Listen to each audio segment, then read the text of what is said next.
Alright, I'm live. Welcome.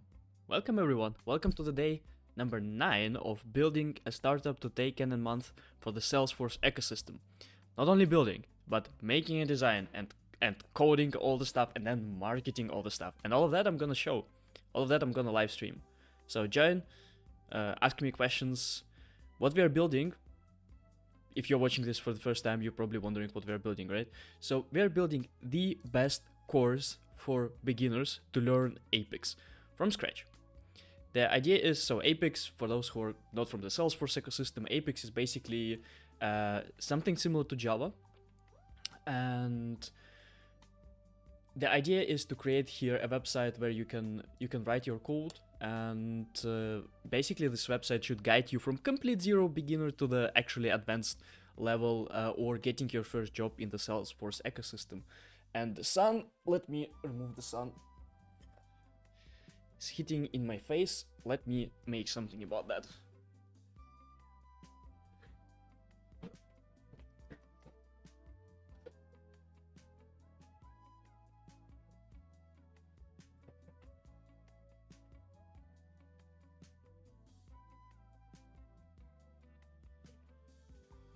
Alright, that was not so easy. Wait a second.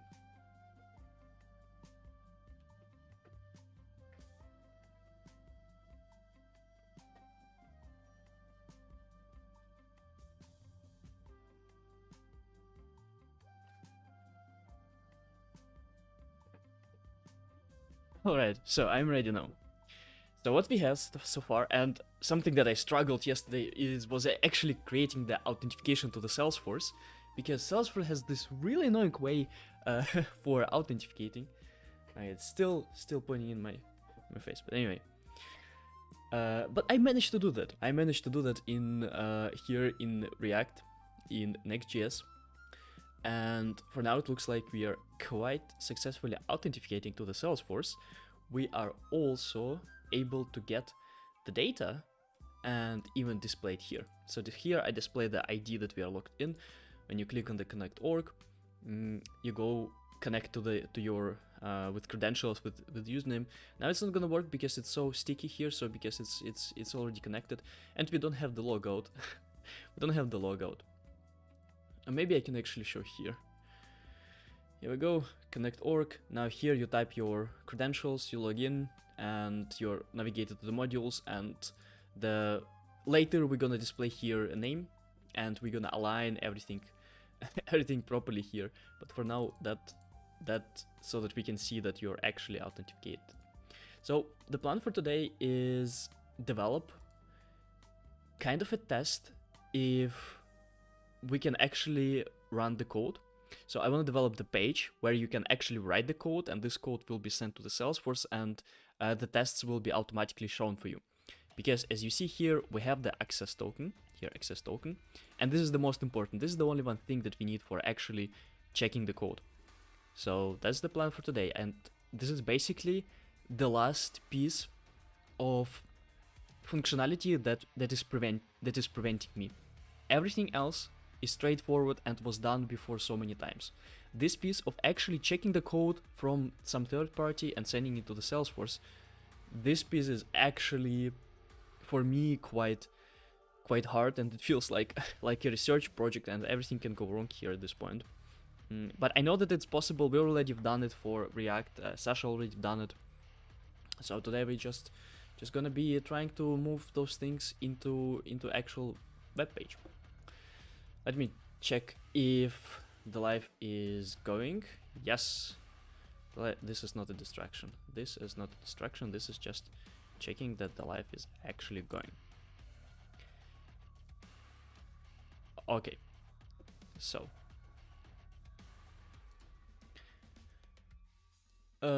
I have here my master guru that should. Let me change this. It should be master guru. Anyway, that is not important. I'm not gonna modify the GPTs today. Okay. Okay. So what do we have? Before we create the actual code writing stuff, first I want here to display a link to the org, so that we can click on it and then we can be navigated to the org. And I think that it's quite easy to do. We can just here write link and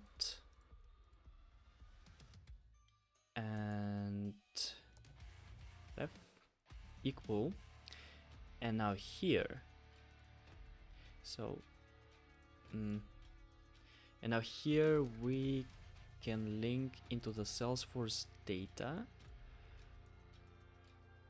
dot instance URL. Okay, this is safe navigator as far as I understand.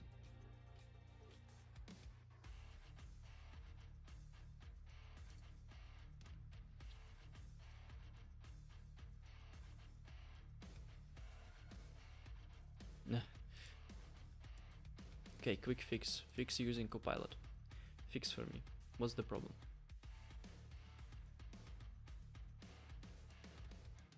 Ah, I see. That indeed looks like much better, because if we don't have the Salesforce data, we don't actually need to show this link. So it totally makes sense.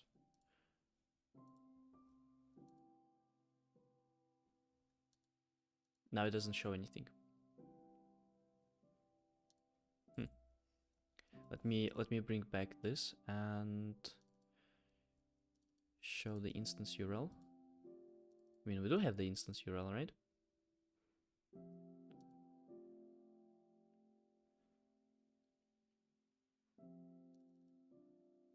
I don't have the rest of the code. That should be just instance URL here.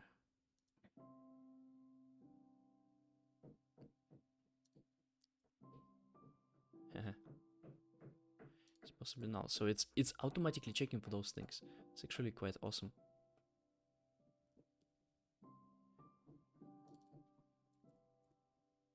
What if I do like this?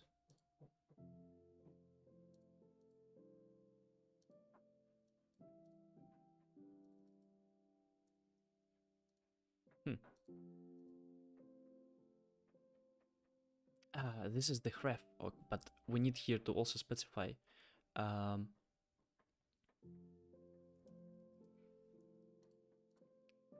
org itself. Yeah, we need to specify the org itself. And I mean, we could probably here display some kind of name, but I'm just gonna display here navigate to org. And actually, here's what I thought about just now. So this is live coding. What I thought about is, what if we don't display this part? So here we just say Salesforce data and how do we say here not?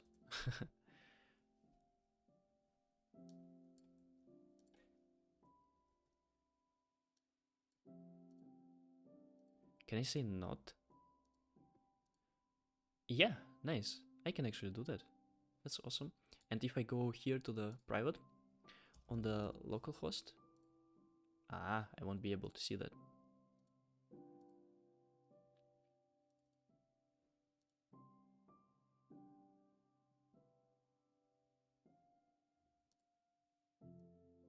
That probably should still be enclosed in div. Nah, not sure, right? Not necessary.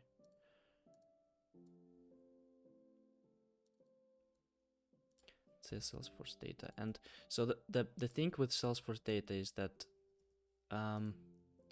we actually want here. I'm gonna ask the chat so that I don't waste my ChatGPT credits. How do I make this conat.org to show when there's no Salesforce data, and show navigate to org when we have the data?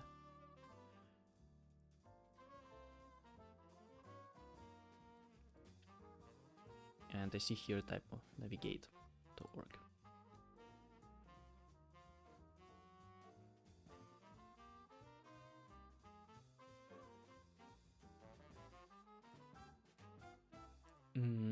So you can do this thing. Oh, this is so much better than what we have in the Salesforce ecosystem. This is so much better. Like you can do it actually in one decision tree basically. This is good. I like it. Like in Salesforce you would need to have two different statements. Like if you have a data, else blah blah blah. Let's see, connect org, and if we are connecting the org, then navigate to org, and it should go yes perfectly. That works awesome. So this is just a nice, I would say, quick win for how it looks. The actual thing that we're gonna be building, we're gonna be building basically the most important part of this whole platform is the coding part, or at least the first proof of concept that it's possible to do, right? Okay, so I have here navigate to org, which I'm not gonna click. Modules, let's say we click on the modules, we click on variables, and then we don't have anything, right? So we click here on modules,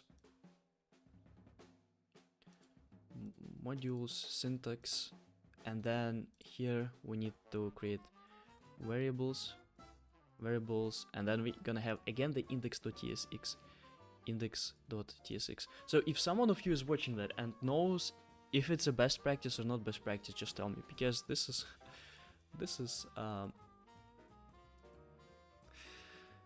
so strange. Like this is so strange to have.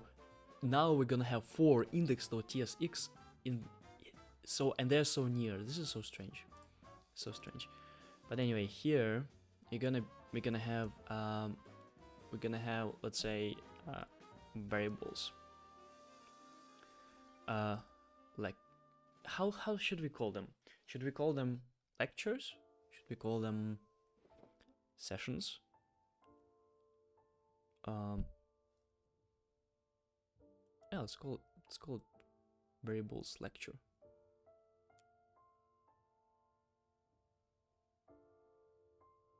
Or lesson. It's called lesson. Variables lesson. And here in the components, I'm gonna create a folder called lessons. And create a new file, variables lessons.tsx. It's gonna be the actual. I always forget this. Yes, that's the command. And now here we're gonna need to import. Looks like incorrect path. So by default, Copilot for some reason. Okay, yeah, we need to go one more, and then we need to go to components and then lessons, and then that seems correct. Variables lesson. Let's see if that works. I click here on the syntax and I click on the variables. No, it doesn't. Variables.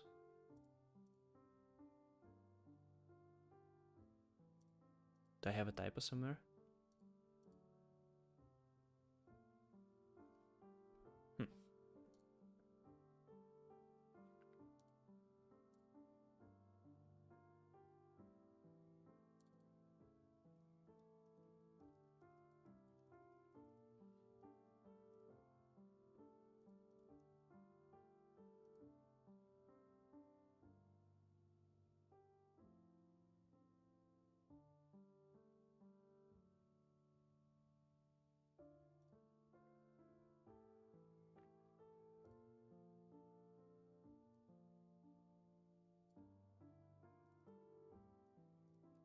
Let's make sure that this is exactly the name.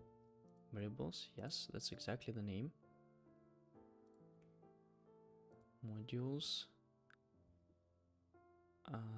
And then it goes from the modules here, from the module list or item. Where is it defined? Oh, no, on any of them. It is defined in the previous one, here in the variables.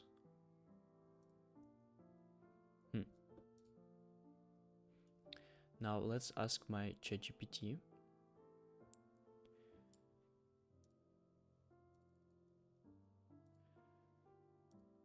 Why do I get 404 in this path, even though I already have variables folder? I don't think it will actually help us that much. And I made a screenshot. Let's actually write down for ChatGPT. It tends to work much better if we write down the path rather than screenshot. Somehow it doesn't really understand the hierarchy in the screenshots. So let's say I have pages, then components, then lessons, and then variables, lesson .tsx, and then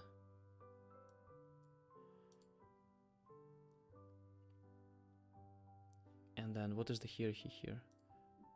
Modules, definitely pages, definitely pages, modules, syntax,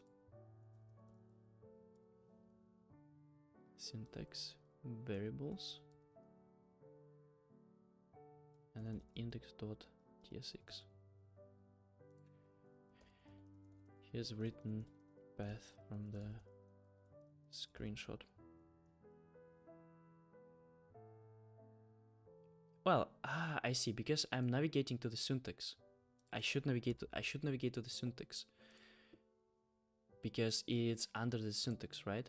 So it should be not variables. It should be syntax and then variables, right?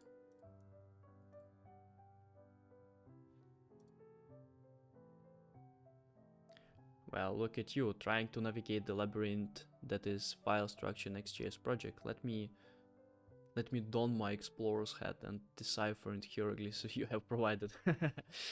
Okay. I think it's more fun if I make ChatGPT roasting me all the time. I ask the question, but the roasting of ChatGPT is so light. it's like so innocent. I'm sure they made it on purpose. I wish they made it like really mean. That would be so much fun. I am Storytime.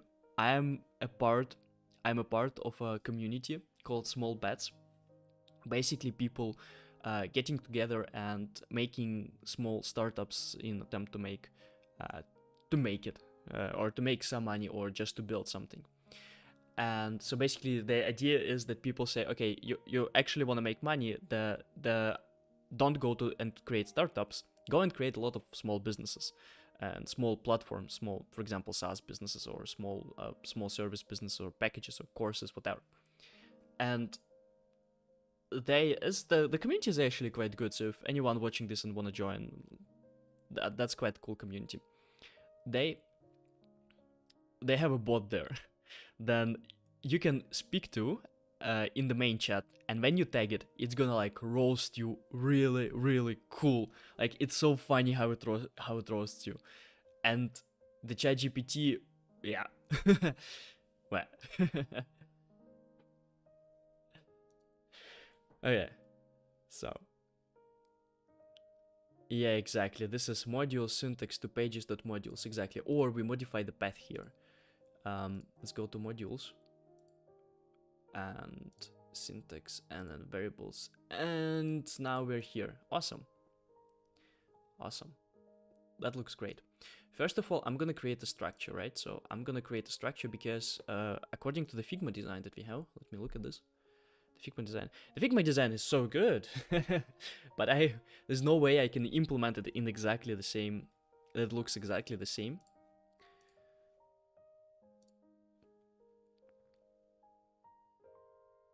At least not alone, not with without the help of Sasha. That's how it looks, right? And here's the editor.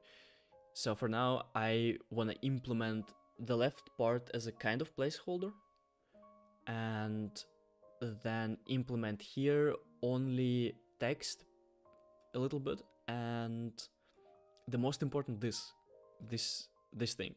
I will be definitely making out of this a separate component, but that's gonna be later. For now, the task is to just actually see if you can write code and execute it and check automatically on Salesforce.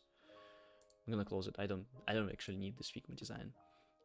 Gonna be probably different for now, because again, that's not the purpose. We're gonna make it production ready eventually at some point. But for now, I just want to make sure that all the pieces are together, and then we can start making it better looking and spend days on on like fixing the navigation and so on. So if we go to modules, variables, here we should have a list. On the left side, I should have a bar, right? And components, lessons, variables lesson, right? So let's see. Definitely we need. I'm gonna be using Tailwind, of course. Tailwind, CSS. I think it's so in Salesforce it's grid. I hope that it's grid here as well.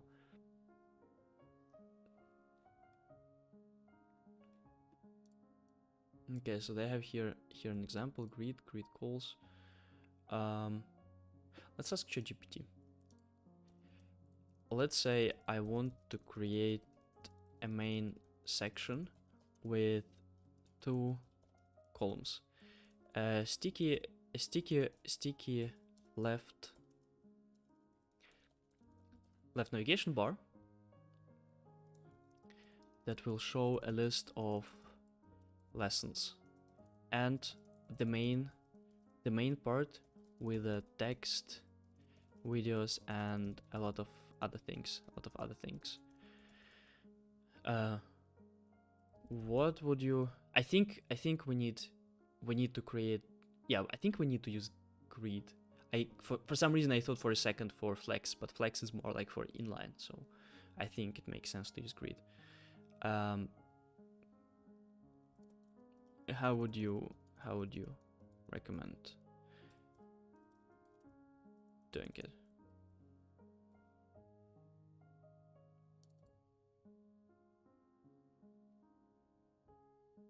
With text, that's what I meant.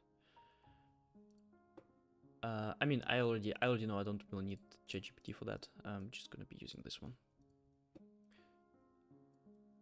And it's class name.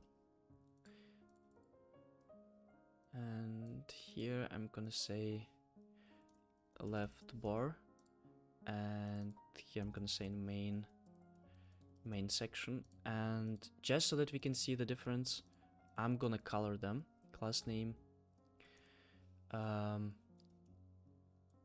How is it? I think it's like this, and then we can color them. Let's say this,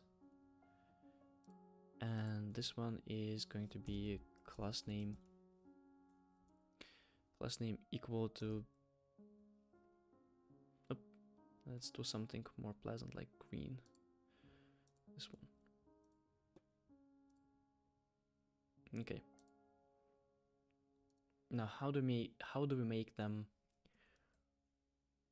with full? No, right?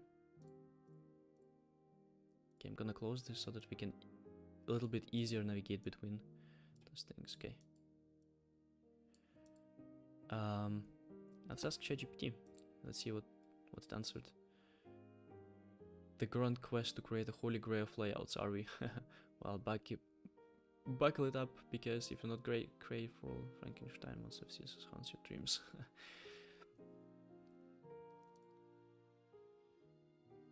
Okay. How can I make my my grid to take 100% of the layout. Of the layout. I'm using Tailwind because for some reason it went into the writing actual CSS, which is and maximum width with pixels. Definitely not what we want to do.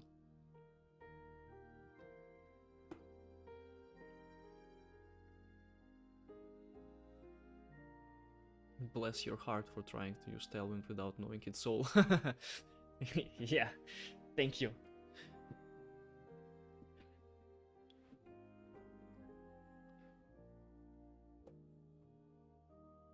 Yeah, Vfull didn't really work.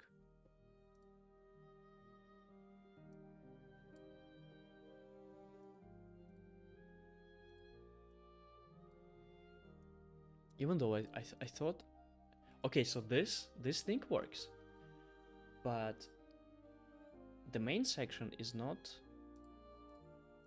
Ah, can it be because of where we are calling this? We call it from modules, syntax, variables, index.tsx. This is where we call it from. If I write here some text, no, can't, right? Okay. Okay, let's say I have here a div. Ah, my mouse fell down.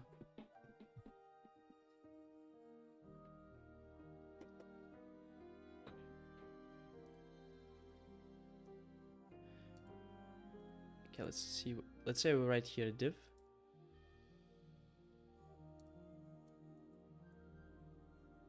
It's very misaligned.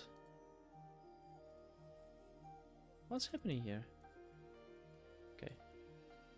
This div and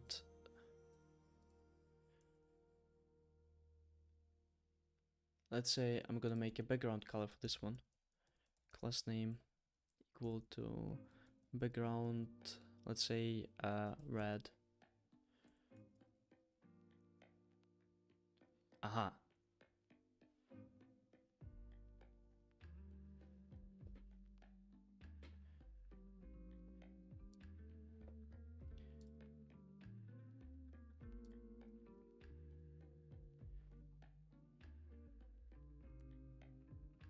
Okay.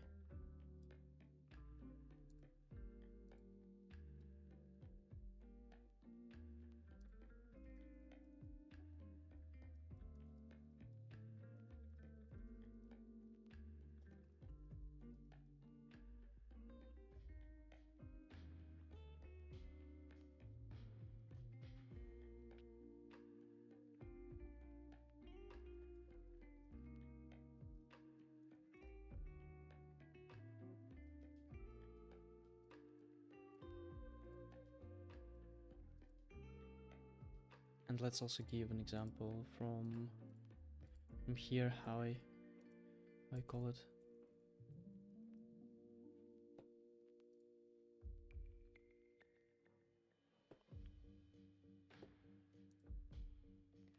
Oh, maybe we need to kind of. Okay, what alternatives do we have to grid? Ah, we specify here columns. Ah, I see. Specify here columns, something that I didn't see. So columns, let's say set 12. That's gonna change. Aha. That makes sense. Now how do I specify how many columns? I think call span. I think call span will specify how many columns it should take. Say 3. Yes, exactly. That's exactly the thing. And now this thing is going to tell it to take 9. Yes, nice. And now here I also want to have margin, so tailwind margin. And I'm gonna need to unify it somehow, right? I don't know how. I don't know how. Hello at grid call 12. Yes, thank you. Thank you. This is exactly the help that I need. So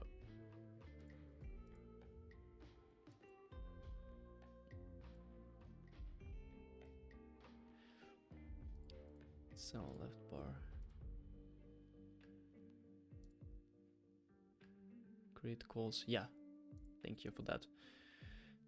I'm gonna need to unify somehow this whole, because I am basically writing, or I don't know, maybe this is the feature of Tailwind. Maybe this is kind of a problem with Tailwind, because you're writing those. So for example, I'm gonna add here now a margin, right? So I'm gonna add margin or padding. I always margin and padding. What's the difference? Margin left, padding. This I cannot understand this content. Margin, I would say margin. So if I add the margin, so let's say I add mx,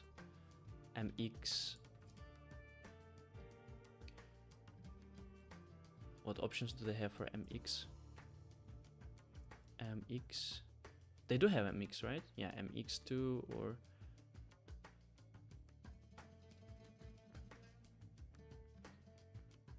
let's see, mx2. See how it looks. Yeah, mx2. What are the margins here in the header? So if I go here to the header,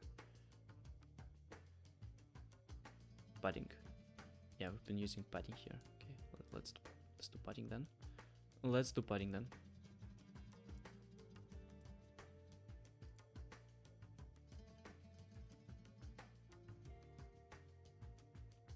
Yeah. So here we're kind of using their padding and then the padding also in the navigation bar, which for me looks like we need to unify it. And I know it's possible. I know you can like write kind of unified CSS or whatever file where you store those things, and they're kind of applied by default. I'm gonna need to look at this because now everything is super out of the place.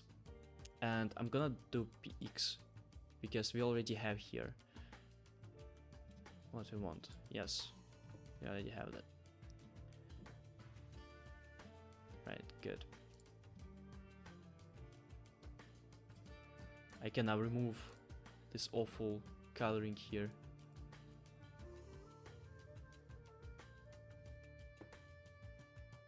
And I'm gonna close because they kind of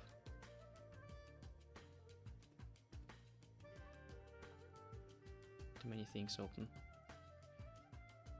Okay, before we actually go, I'm gonna go and say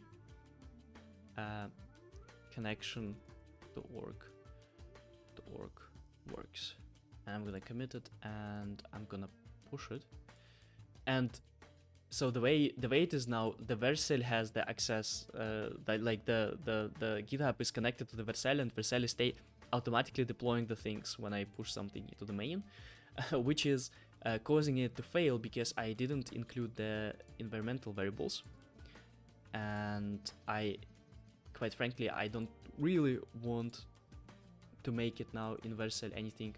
I tried it out, it works, and I will be using it, but I don't need it now because now I am trying to connect and to make the code writing part actually. So integrations, environmental variables. Let's see, maybe if it's that easy, then I can just click on save. Already exist. That's fine. So what should we do? Can I still save it?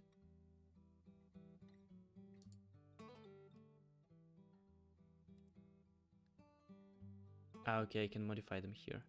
Yeah, anyway, this is not important. So I'm gonna be doing it once we have something really working.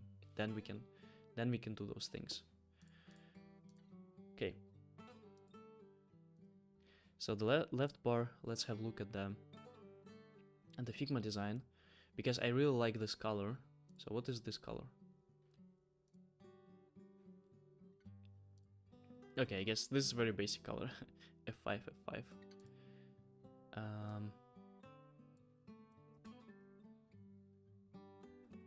Nope, like this. Yeah, looks good. Left bar, and then we probably gonna need to align it somehow. We're gonna need to create here links and so on, but for now it's not that important. So I'm just gonna leave it bar and let's say,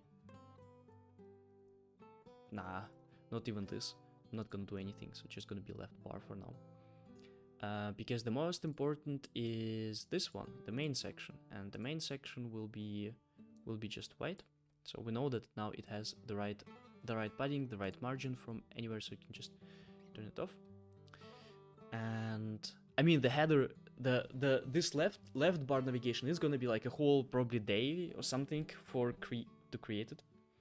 So for now, just leaving out. And in the main section, I want to create probably a separate component for the code checking. So it will be according to the, okay, I'm opening and closing again the Figma. So it's going to be according to this one. And again, for now, it's not going to be looking that great because the main point is to connect it to the Salesforce. The front-end part will be able to figure it out. It's not a rocket science. At the end, with a lot of ChatGPT and a lot of grinding, you can build the front end. But the connection to the Salesforce and actually sending the code, this is something that I'm quite afraid of.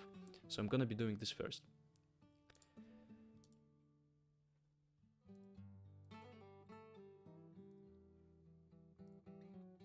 Okay, main section.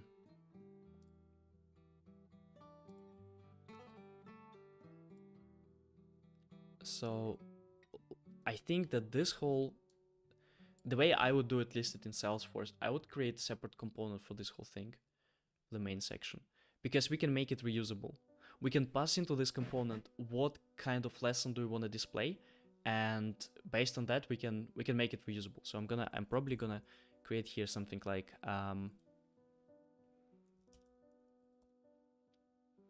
lesson component,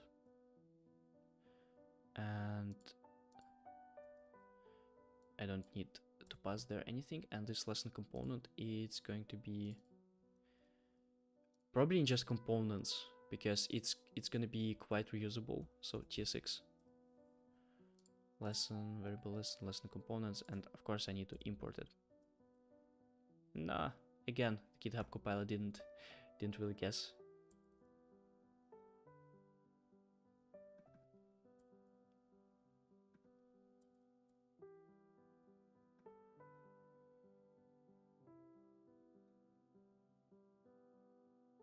Has no default export, that's fine, because now I'm gonna create it.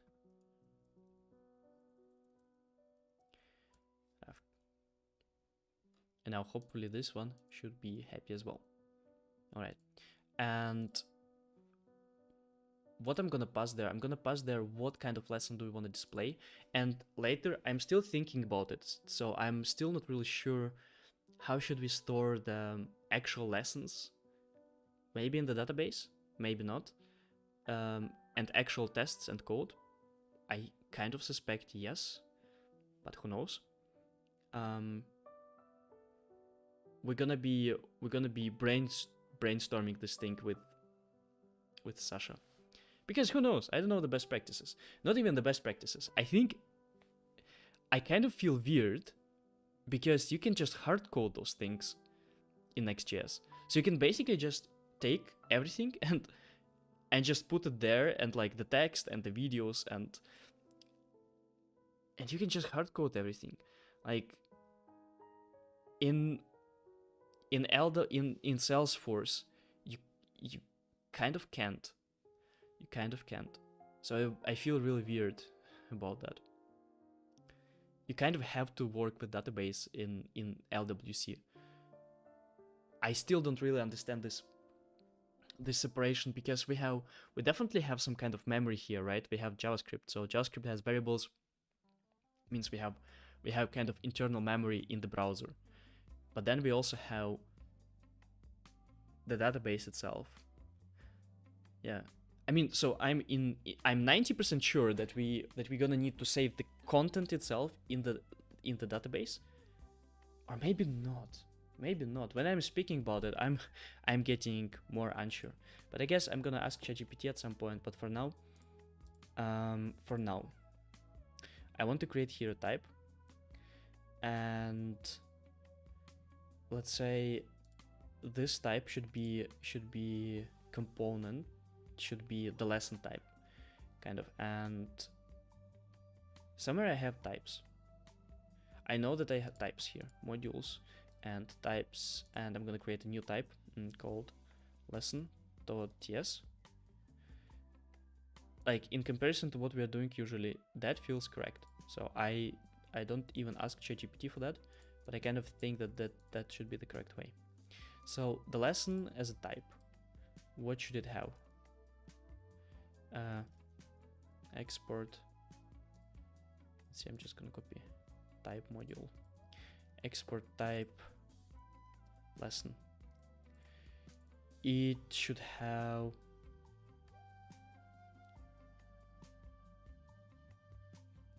name. Oh, do you have name? String. Link. I'm not so sure about the link. I wouldn't say we need the link for lesson. Points. Integer. Oh, they don't have integer. What are they using? Int?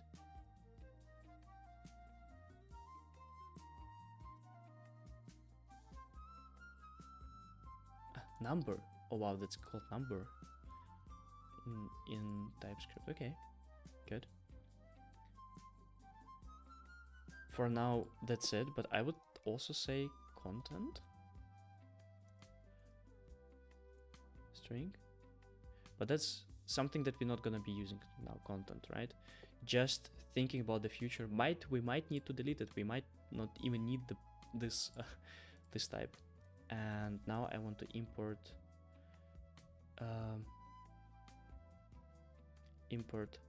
lesson from how was I using these modules? Module item, module, yeah, that's how I was importing them.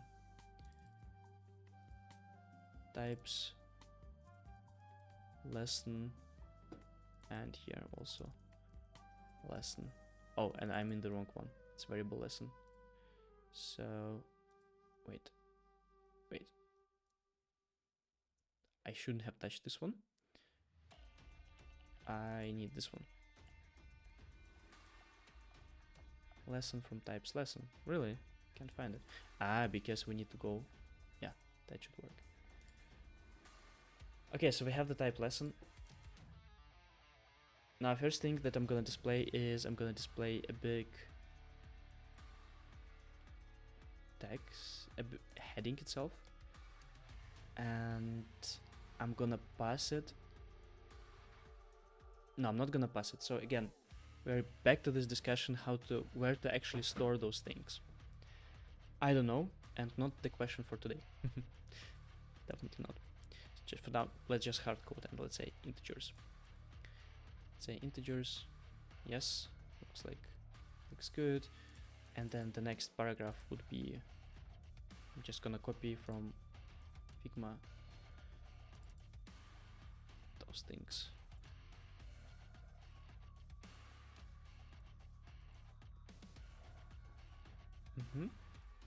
And let's see, maybe Figma can help me with dev mode.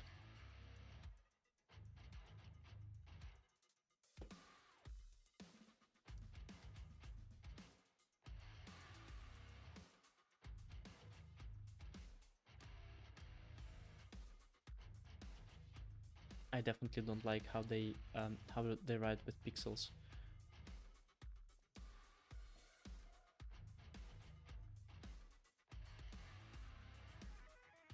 But for now, you know what? Let's leave it. Why not?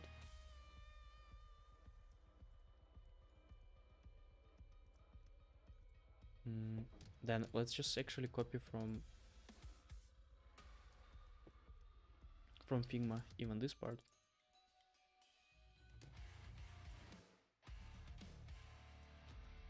Nah, not good.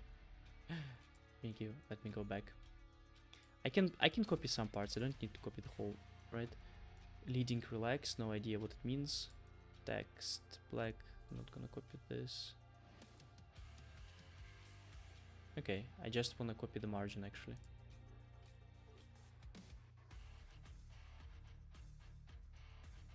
Oh, that's a good one. Justify start item center and a gap. Let's see. Class name.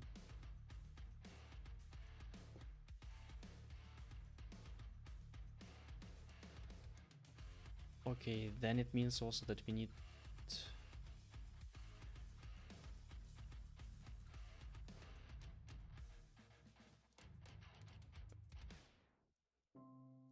class name. We need to make them inline. How do I make it inline? How to make the text and heading inline.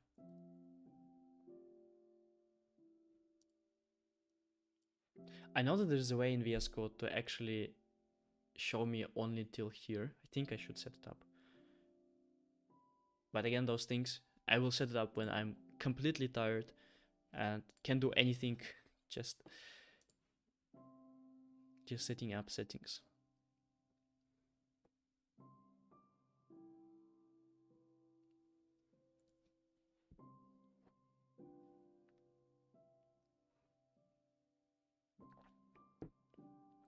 Inline flex. This is what I thought, but I didn't know where to put the inline flex.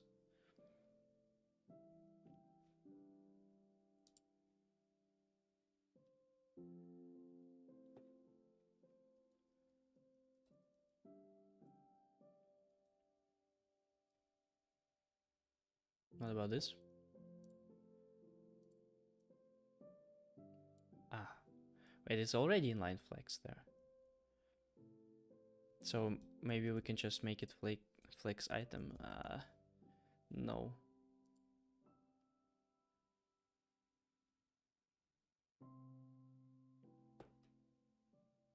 Oh, I don't want to make it inline. I don't want to make it inline. I just want to make it flex. That's it. Maybe by default it's inline. Why did I think that I need to make it inline? That's definitely not the case. Okay, flex item center.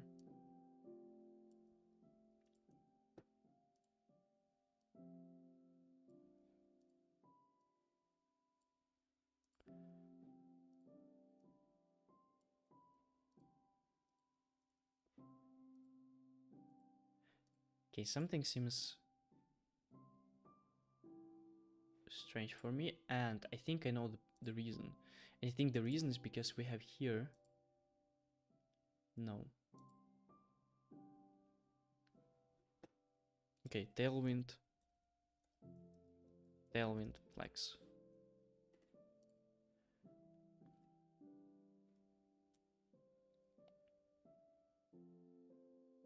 Wait, I don't need flex at all. This is... why do I need flex? That's the point, that I don't.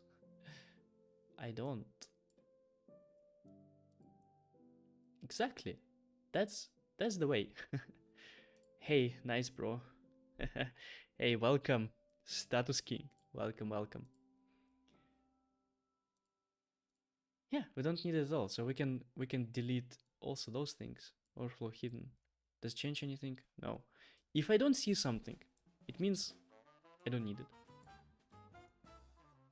I am sure there are like some best practices around how to do it, but if I don't see it, if I don't understand it, let's delete it. I think I can make the text a little bit bold.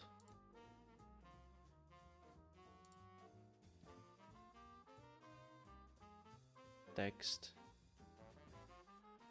text weight. Font size. So I literally just write text bold. Font bold. It is already bold. Okay, so I need to increase the weight.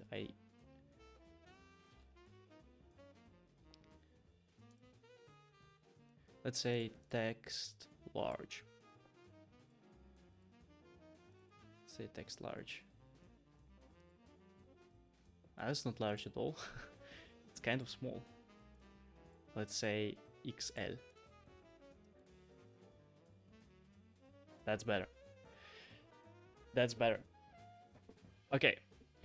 Probably I'm gonna actually copy from my lessons from Cloud Prism. I'm probably just gonna copy the text so that it looks cool, as if we have some lessons there. No, I need to go to the blog. Actually, you know what I noticed?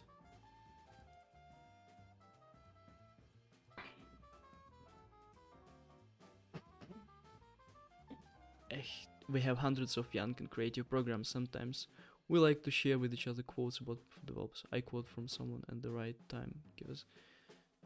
Huh? What?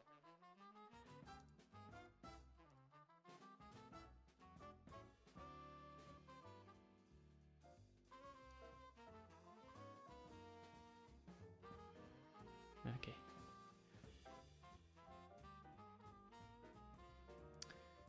So I'm gonna take it here from the blog and I'm gonna search for variables.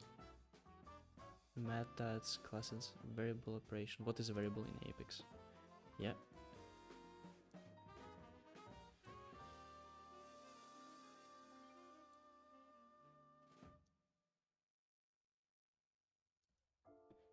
Hope it doesn't break anything.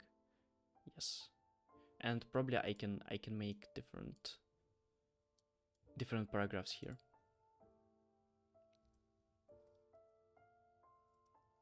So that's gonna be one paragraph, this whole thing, and then this will be another paragraph, and that will be another paragraph as well, and here paragraph, and here paragraph. Oh, that's not what I expected. I thought they're gonna have a little bit more lines in between. Kind of looks bad. What if I do it as a div? I mean, I know that I can just use Tailwind to increase the lines. Let's do that. Class name equal and Tailwind be, how do you call it? Lines, Tailwind gap between lines. Line height. Ah, that's what they had. They had leading, okay. Let's say leading 3. No, this is not what I want. I probably just want to have just a normal margin. Let's say m epsilon 2. And the same for each of them. Whatever, works for me now. Works for me now. All right.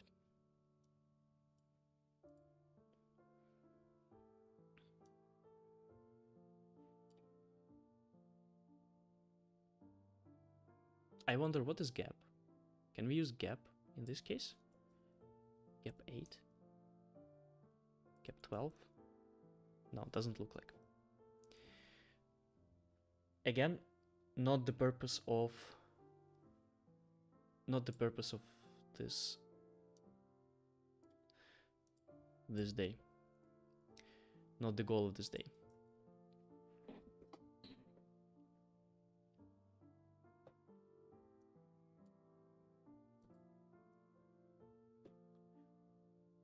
Okay, I have this part. What do I need? Now I actually need to create the component, the check component itself.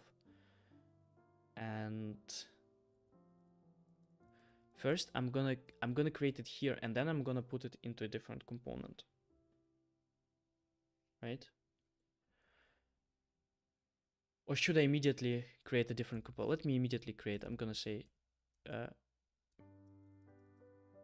how should I name it? The naming is one of the most difficult parts, that's for sure. So let's call it checker.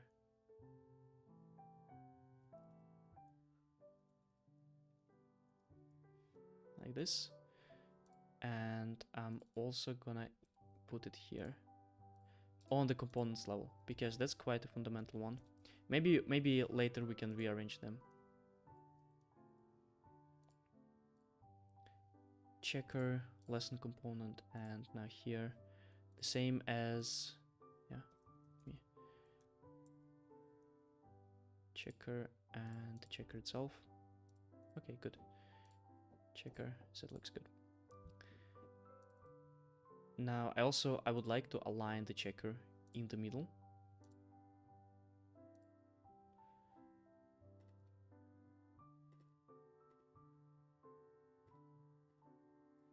Lesson component and checker will be, let's ask ChatGPT. I'm not sure how do align checker in the middle.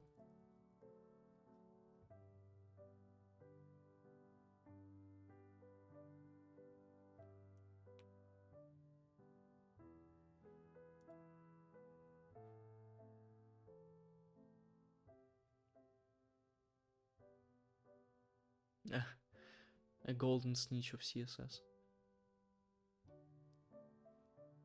Here's how you give the attention it deserves. Okay.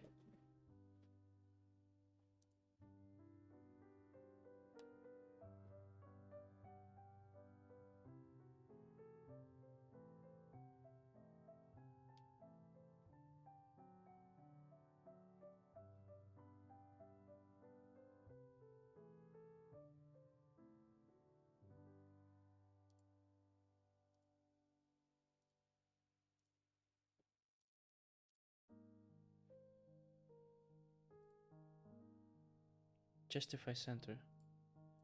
It's that easy.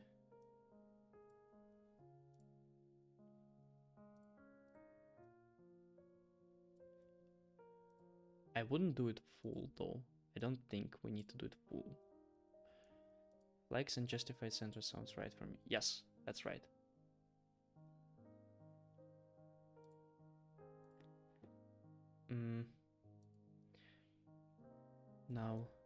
Now the question is how to create the actual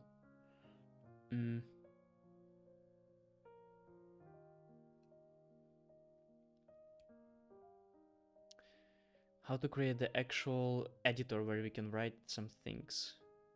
Let's see, next. Or we can just ask ChatGPT. I think that would be the best. It would be actually the quickest way. But let me give an example for ChatGPT. This one. I don't need to go into developer mode. I can just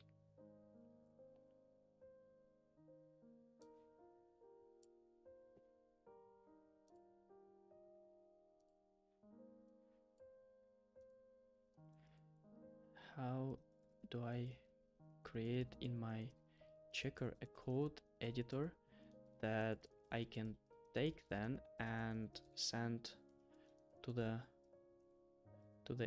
Salesforce API. Salesforce API. Let's just take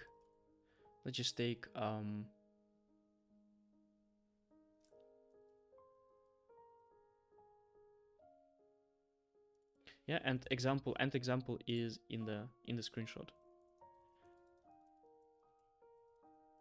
Let's see if it's gonna roast me for this question. Roast Master Guru, come on.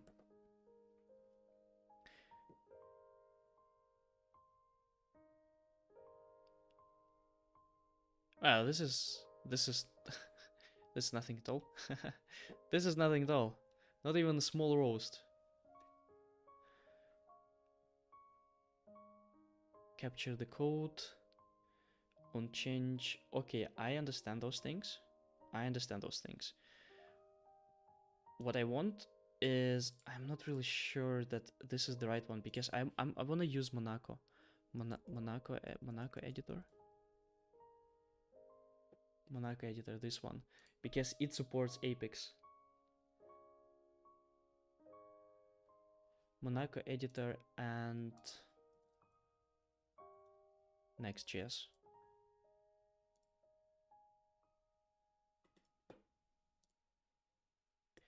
Let's see how to edit.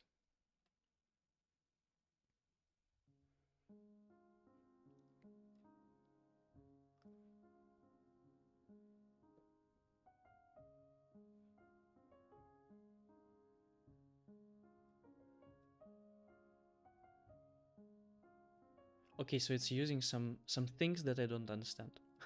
Like, for example, SSR. And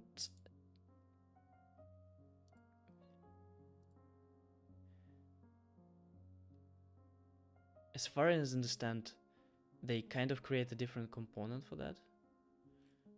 Yeah, it's a little bit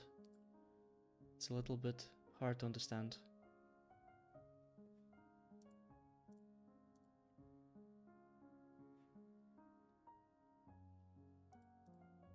Let's say I want to use Monaco editor.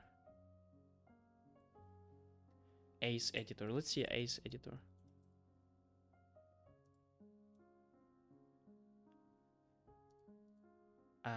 I know those things.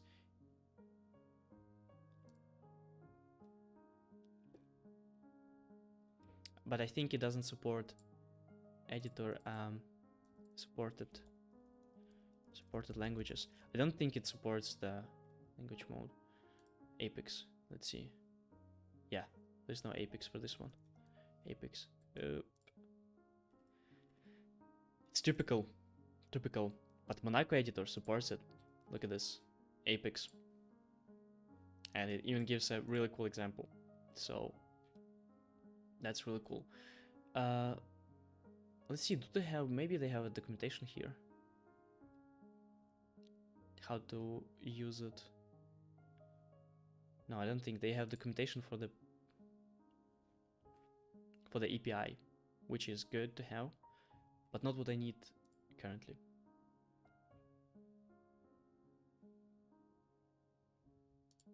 Okay, so I need to install it. Let's do that. Terminal, and I have here terminal editor.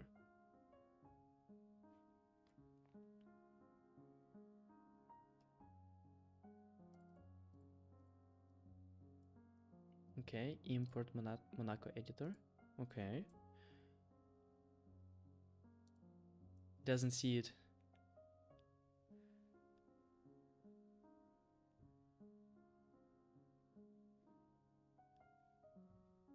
It doesn't see it.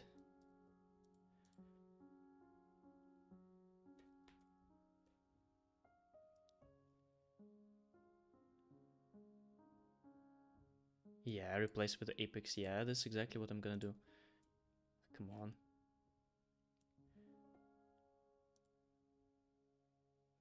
How they do it? They have some kind of config. Yeah, I don't understand this part. It looks like they are installing here differently, like npm install Monaco editor.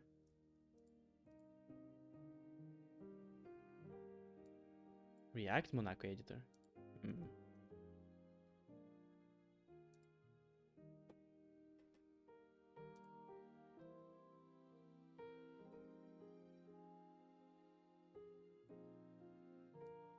Import Monaco editor from React Monaco editor.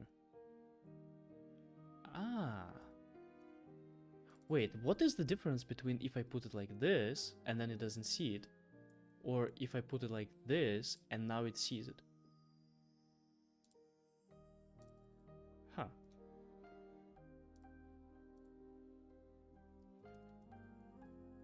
what if the difference between first this and second this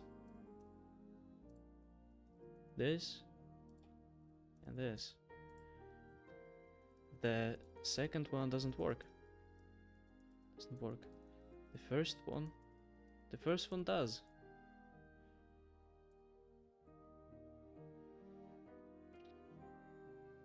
And it's really strange. Another strange thing that I don't need to put here semicolon. I don't know. The classic named versus default exports. What can the ChatGPT is using the words that I have never heard in English. Let's illuminate this dark corner of JavaScript modules for you. Okay, let's do that. Default exports. This is importing the default export from the React modules. Can export one default export. It is main thing that they're giving the world. It can be function.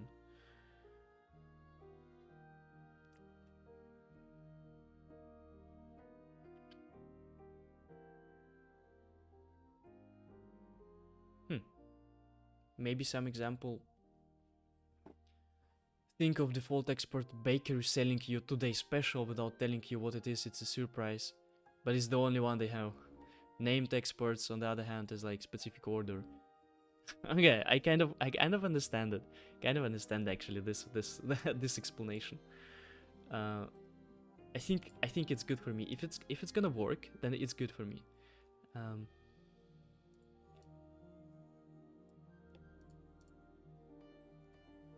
Let's put it here. Code. And now it has here handle submit. I'm not gonna do that. Options here, definitely Apex. Value. Can I just take it off on click? Nothing should happen on click for now.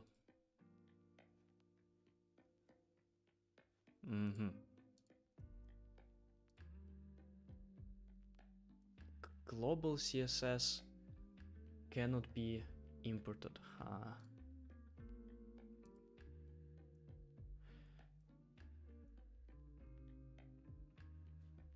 Let's create a new chat, because I think this one is kind of already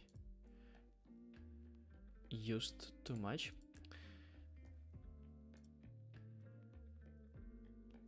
Why am I getting this error? Here's my code. First I'm gonna paste the code, and then here's my error. Failed to compile.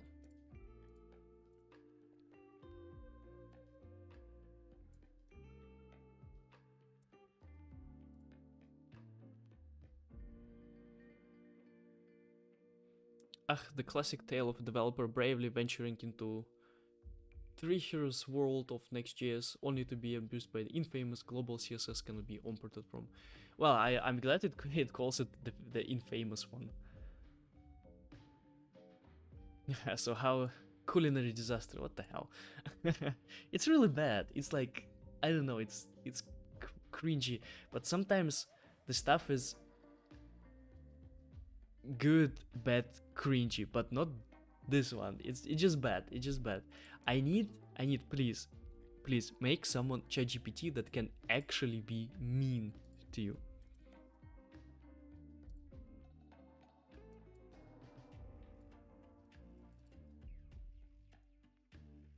Doesn't seem to have any errors here.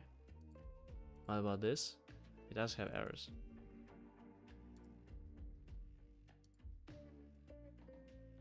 Failed to compile.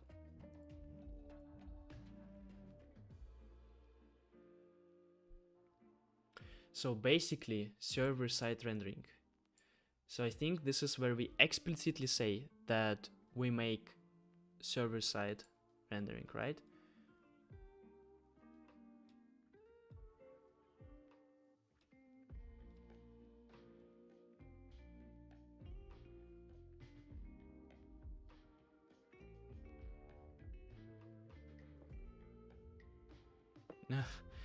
It's a cardinal sin. Import anywhere outside of the app. Okay. Maybe I should have made this import somewhere else.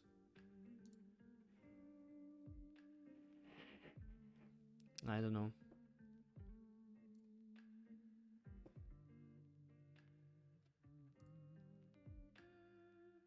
Back again, I see. What's so difficult with just importing?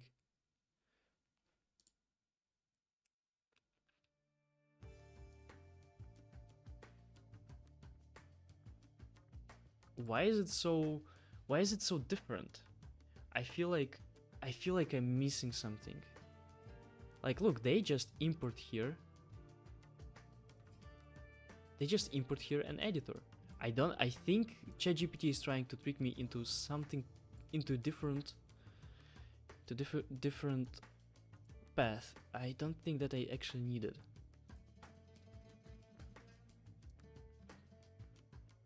Using with Webpack. This is the Webpack. I don't know what is Webpack plugin.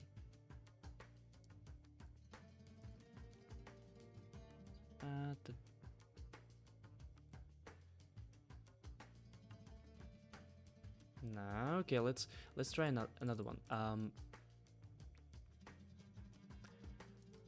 Monaco editor. Next.js. Let's see. Maybe I can find something better. Let's see the typical approach.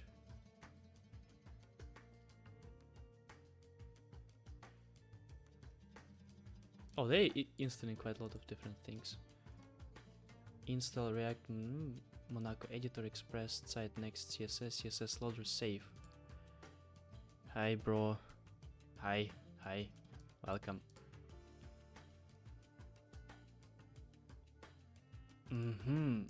So it is not that easy as I thought. It is probably actually not that easy.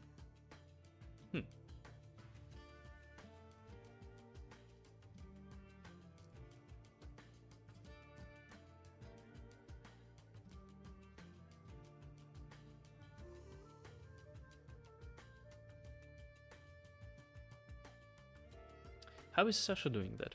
I'm gonna check how Sasha is doing that.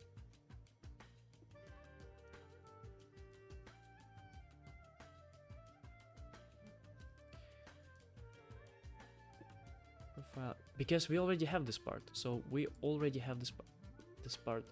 Wait, but I don't have the front end of Sasha. I don't have his front end because he's already doing that. Okay, I see. What about...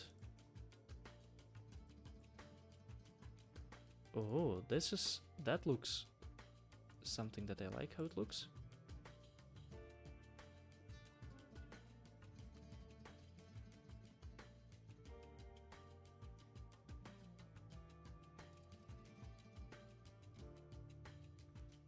This is exactly how I would expect it to see actually.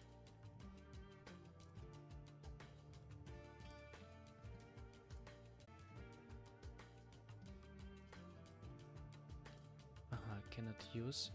So Monaco editor React, I think it should be somewhere.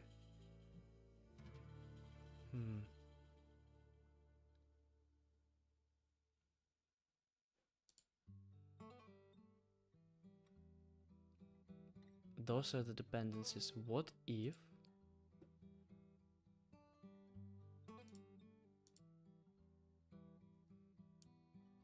yeah, we probably need to install it. What is this site that they're using? Site next CSS. Site next CSS.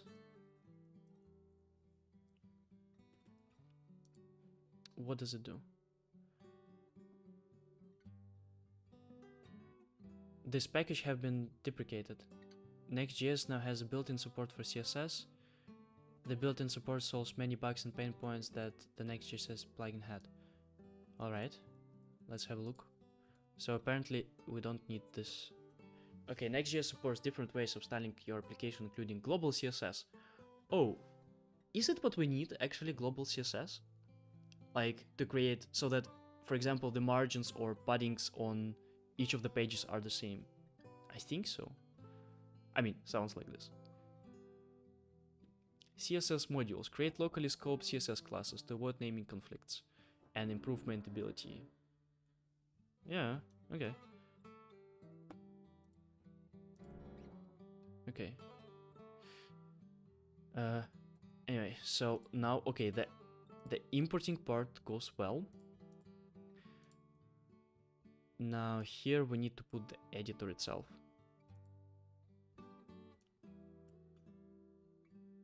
Editor, and the only thing that is left is this handle thing. Handle editor thing. Oh, it should be within. It should be within, because this is our actual function that we are writing. And yeah, and now we are returning something from this function.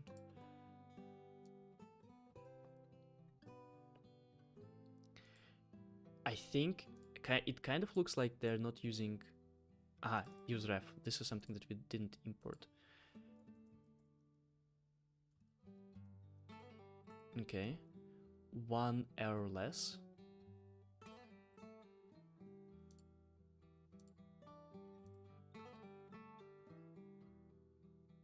One thing that it doesn't like is the unexpected any, specify a different type. Let's say, let's use unknown. I don't know. If VS Code suggests, it means it could be a good suggestion. Quick fix.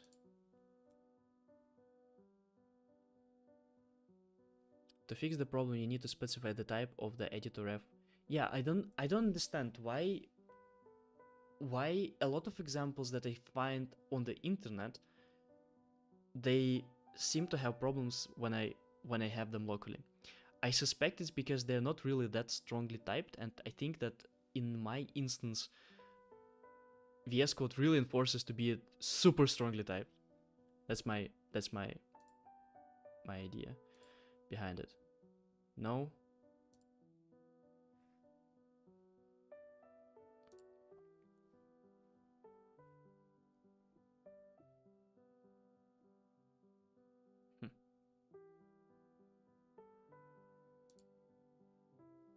Okay.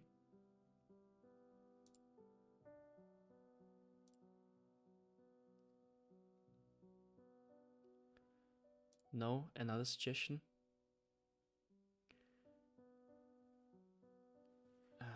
What about another suggestion?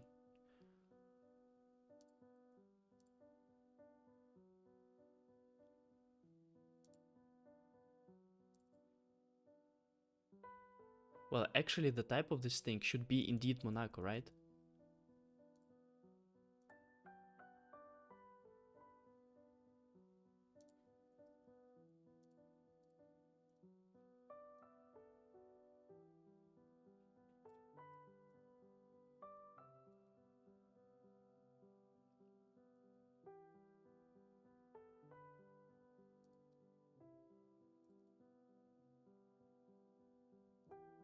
Editor did mount.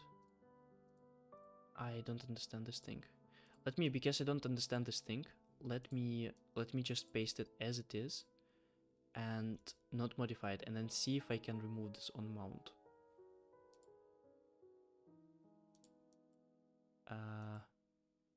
Looks like it's working. Just we need to change the height.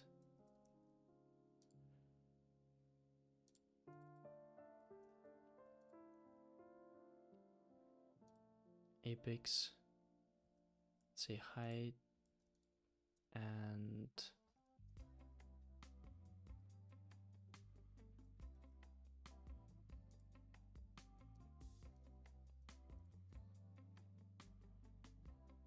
it does look like it's working.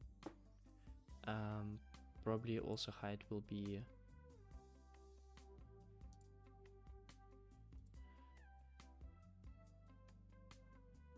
okay, so it always takes the same. Yeah. Let me do something fixed here. So let's say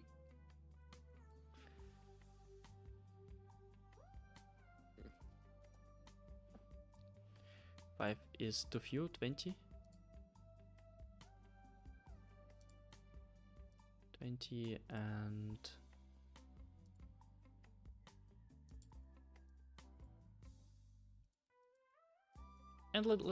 let me just do the same for here. This one. Nah, 20 is too few again. 50. 90. Okay, looks good. Let's make it 80, and then I'm good. I'm good. And another thing, I want to see the border because I don't see how exactly it looks.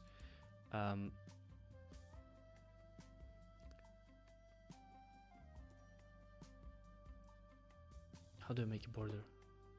Tailwind. Tailwind. Tailwind. Border. Border 2. So I just say border. It's so obvious in Tailwind, like border 2. It's so good. Let's say border 2. Okay. That looks good. Border 4. Let's do border 2, but let's make it black. What if I just say border black? Border black. Awesome. Awesome. And I think I'm gonna let Sasha doing this part, because I don't fully understand what's happening here with this part. But the most important that I want to be able to send it to Salesforce. Right, the button. And I'm not even gonna style this button. The main thing, how do we actually make this button? So when I click on this button, how do I make so that it sends to the backend? And the backend, using the access token that we got somewhere before and we saved it on the server side, how do we make this thing actually sending the code itself to the Salesforce via API? Because that's Salesforce, we can't run anything on our own. We have to send it to the Salesforce.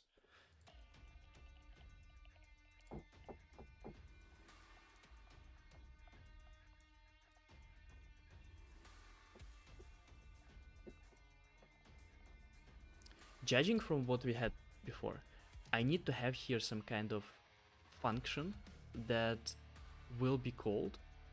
And okay, so not only we need to send it, we also need to get the feedback from what we are sending. I think it should be similar to what we had in the header with those things. And let's create here a new one, and I'm gonna call it checkcode.ts.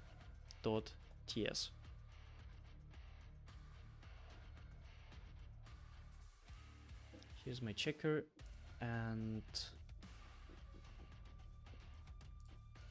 before here in the header, we used to send here. So when I click on the button, we have here on click handle connect org.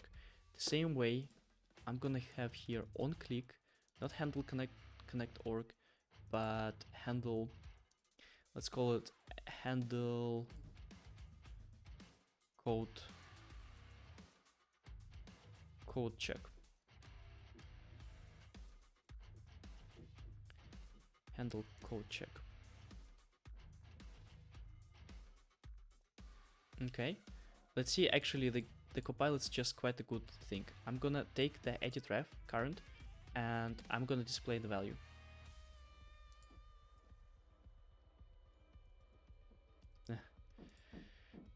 So I'm used that I can do something like this, and then it should be good. Okay, anyway. Let's not bother with those things. No. Let's see if that works somehow. Console. Some comment. It does. Yes, it does work. So I can write here class car and let's say public string motor in TypeScript files. Interesting, so you don't recognize the language. And it shows me those things. This is awesome. This is really good. That's really good. Okay.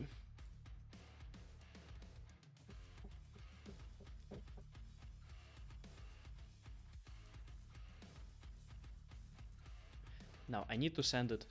Now I need to send it. I'm freezing because I need to send it to the backend. How do I do it? I don't want to ask ChatGPT yet. I'm gonna ask ChatGPT. But I also want to try it without asking ChatGPT.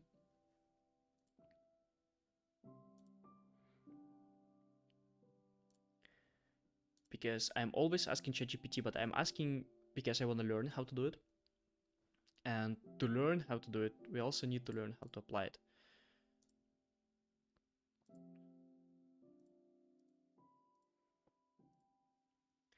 So in the header, we have here we just have a simple redirect. It's fine. But here, fetch org data. In the fetch org data, we have await response, Salesforce await fetch.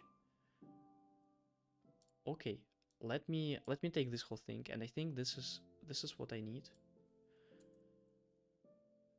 And I'm gonna say check code API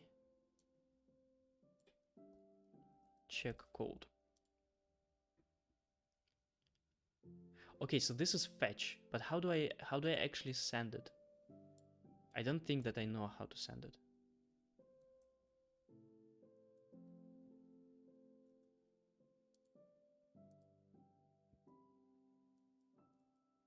So the way I would do it in Salesforce, I would just say this check code. That's the way I would do it in Salesforce, and then this would be the function. But I suspect that that's not how it works. Promises must be awaited, and with a catch. And okay, let's do a catch here.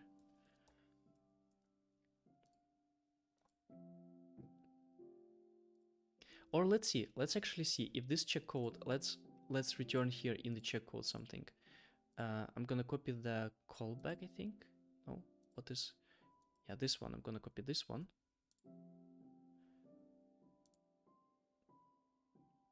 Because yeah, check code. Gonna copy this one, and don't need this. And I think I'm gonna need this iron session because I wanna get from the session data. But for now, I'm just gonna. Well, I actually need those things. I'm just not gonna return it. I'm gonna return 200, and I'm gonna say,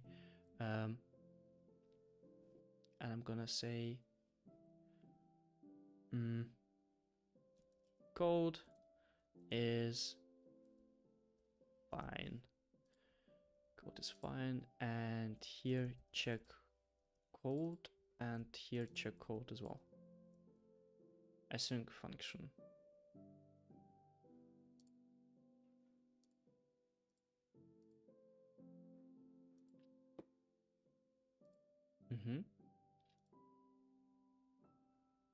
Now in our checker, we would fetch from here, from the check code, would get the response. And the only thing that I'm gonna do with the response is that I'm gonna just console log response. It's the only thing I'm gonna do. Or I can even say json.stringify response. Let's see. First we need the console. Nothing. But we also don't get an error, which is good.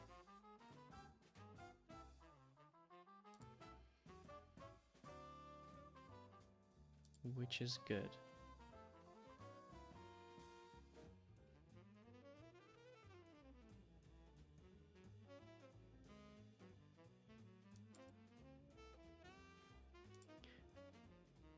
Let's also write So we definitely go into this line, but do we ever catch this one? Console.log. Done. And console.log. Check code. Cold.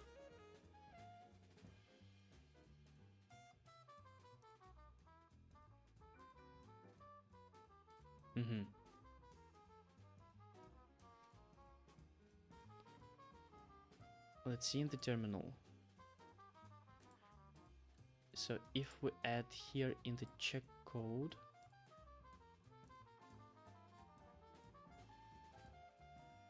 I would add here console.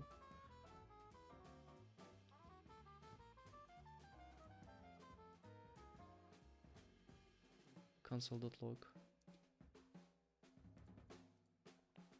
I also realized that I'm using different spacing here. I probably need to adjust it because otherwise we're gonna have quite a bit. I'm used in Salesforce to 4 spaces. Here usually people use 2 spaces, which kind of looks a little bit more compact, which I completely understand for frontend.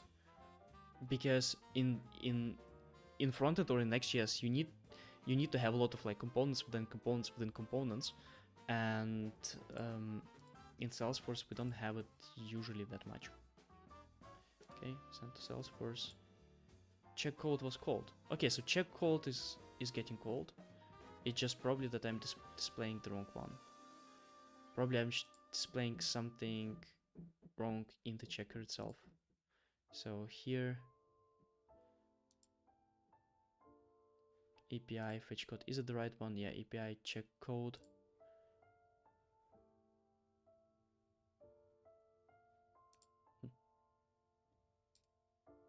Just making sure that I don't have any typo. Okay. What if I say response dot body?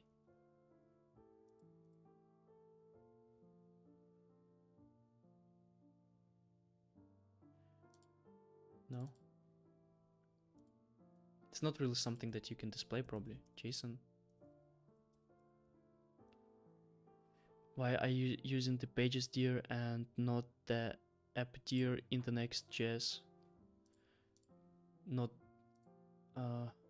pages and not the app dir. This one pages. This is a good question. Like if I don't know what would be the best practice for structuring those things.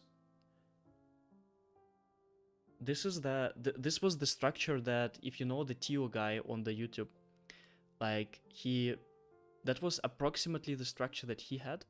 So I kind of took the structure and kind of stick to it. I really didn't put too much thought in where to put, for example, API. I think he had API actually in this place. So I'm just using his structure.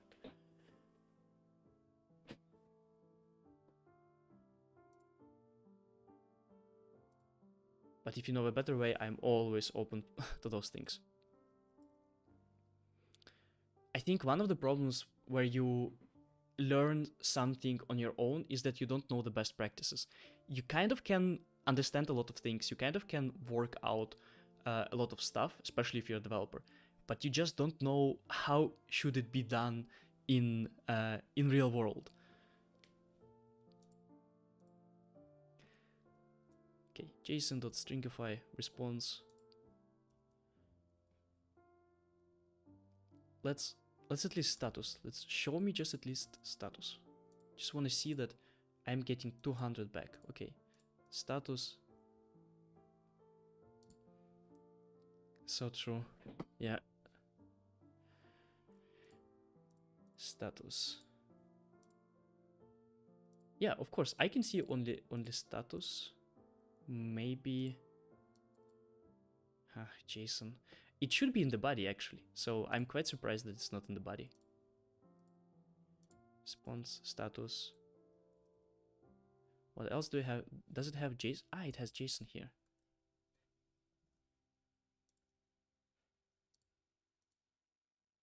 again shows me an empty JSON.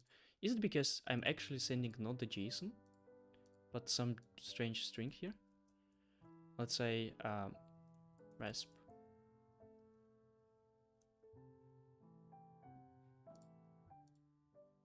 Still shows me nothing. Whatever. Not whatever. I need to get some information back from the backend because I need to know what are actually, when we're gonna execute here tests, right? So I'm gonna need to know what is the result of this test. So I need to figure it out. I can't just say whatever. And to figure it out, I can actually ask ChatGPT. It's been a while since I asked ChatGPT. Let's see. It's gonna roast me. Why I can't get the JSON to display JSON from the backend. Right, backend. I just want it to display.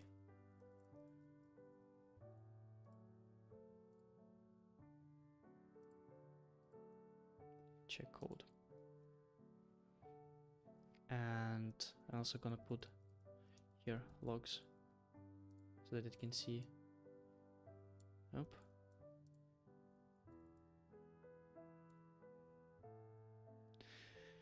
I'm waiting for GPT-5. Please give me GPT-5 so I can do those things much quicker. Or at least give me please GPT that can roast. Oh, where do I begin? First off, congratulations creating the most advanced hello world in React and Next.js I've ever seen. I mean, this is not this is not bad. This is not bad.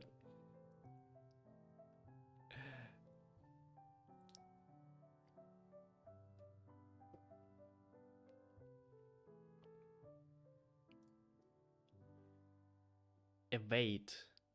So it actually says for me to await for the response.json, which doesn't make any sense for me, because in my opinion, await is that you're basically waiting for the data to arrive, which means it kind of tells for me that you can only do it on the actual fetch, not on the response.json. And this is something that I'm gonna reflect back to the ChatGPT because I want to understand this part. So we can await not only functions. Not only functions. I mean, this is kind of a function, right? So JSON, this is a function because we can see parentheses.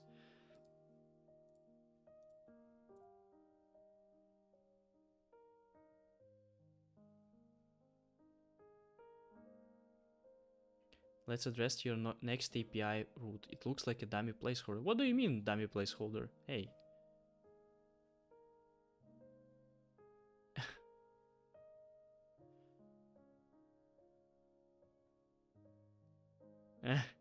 Is it still over your head? Might suggest a career in something.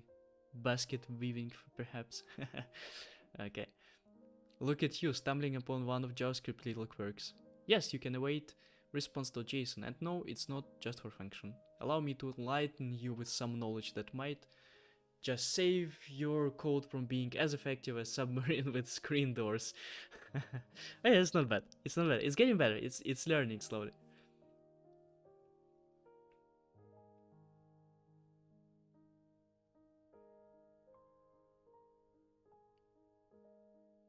Okay, so if it's a promise, we should await for it. I don't know what is promise exactly, but I don't wanna think about await as a neighbor Spider-Man. But anyway, I'm quite satisfied with what it explained. So we can await for a lot of different things. Good. I think it works. The explanation satisfies me. So let me take for this await for the JSON. Await for the JSON, and then we're gonna. Aha, so this is the actual data. So probably we didn't see anything because it kind of didn't arrive by the time we were displaying it.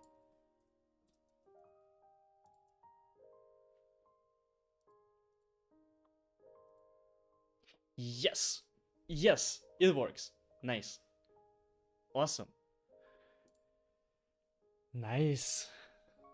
Gonna drink water to this regard.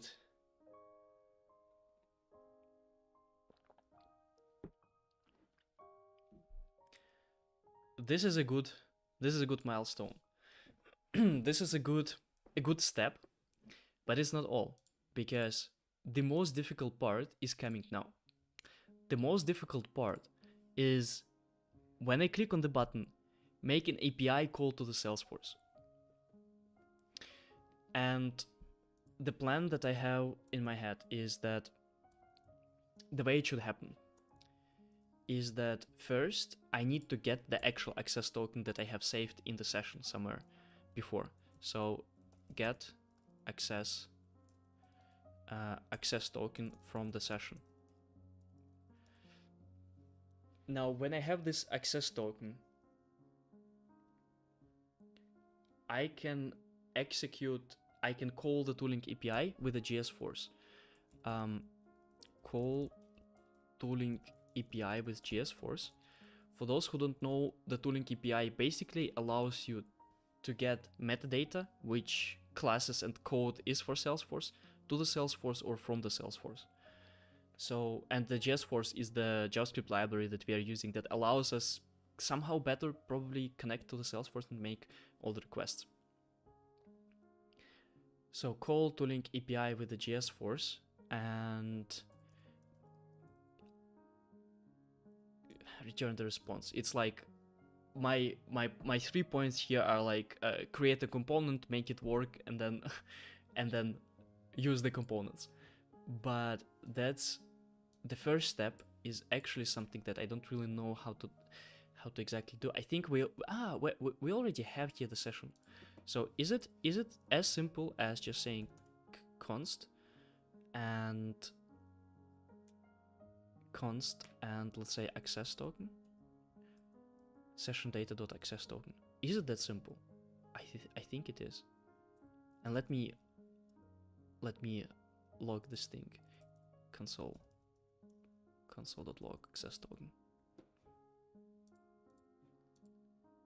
Undefined. Ah, damn it. Is it possible that we were log out? Navigate to org? No, we were not. So access token undefined.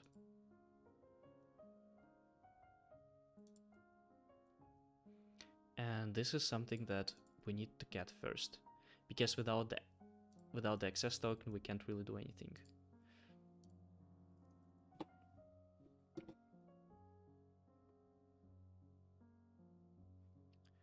Why is access token undefined? And before we actually do it, let me try to display the whole session data. Maybe I'm quite sure I need to stringify the session data.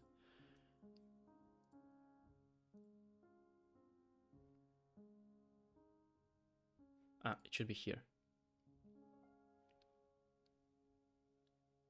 Okay, look, so it is there. It's just called access token. Access token.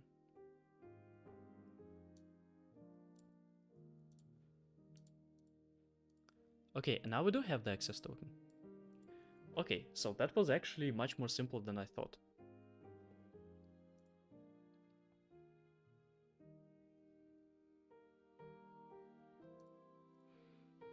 So if we have access token, if we don't, I'm gonna say there's no access token. There's no access token in the session.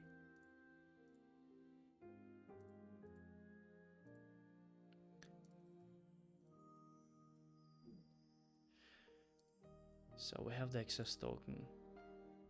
Now we need to actually call the tooling API. And for that, I have Sasha. I have the backend that Sasha has done.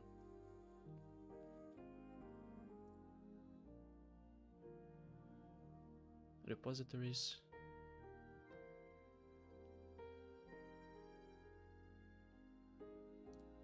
think backend. Yeah, controllers, auth controller. Okay, so he also has the logout. I'm not gonna implement this now. Refresh token, that's also not interesting. That's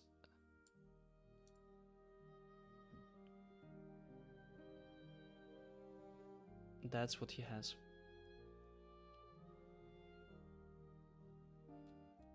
And I'm gonna ask ChatGPT to convert it to the Next.js.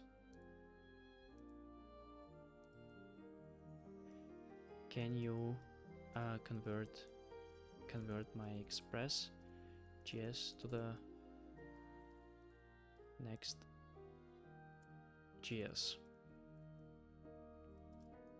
Here's the old. Let's specify what exactly do I want. I need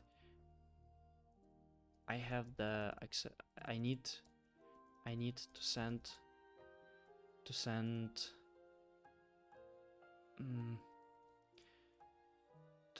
code from the front end to the Salesforce to test if it's correct. The code for now can be hard coded. And here's the old code, and then I'm gonna separate it and say new code, and new code will be, or I would rather say Next.js, even though it can actually understand quite well where's the Express.js, where's Next.js, but old code.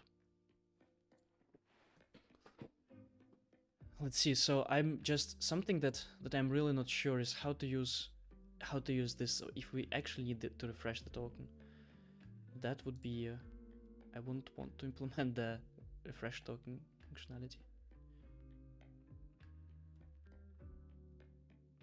Run tests. Doesn't look like. It looks like we get from the connection, and then but still we are using here refresh token. That's the catch. That's the catch.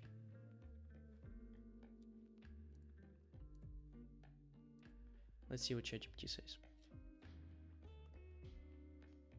Okay, so we get here session data. Yes. We get instance URL and okay.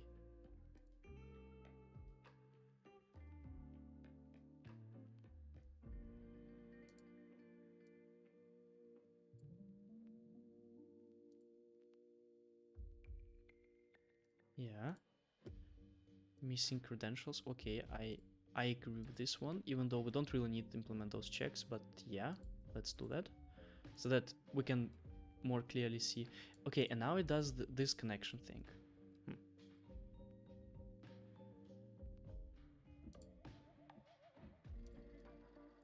Can you...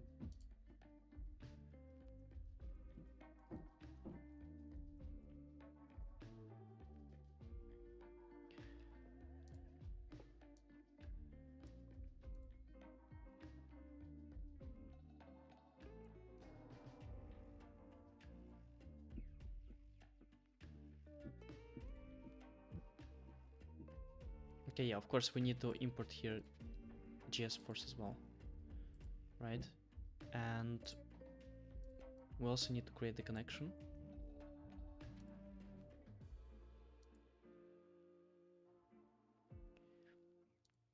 And that happens after.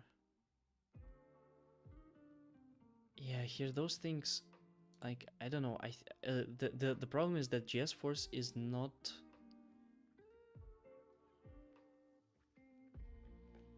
Yeah, accept.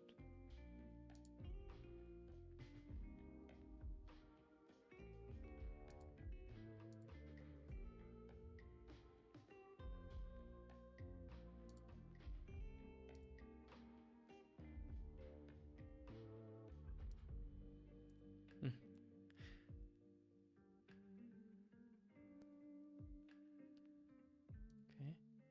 Yeah, just going in the loop. I think the problem is that JSForce is actually JavaScript library, doesn't have support for TypeScript. So I'm just gonna say that disable for the entire file, so it doesn't bother me.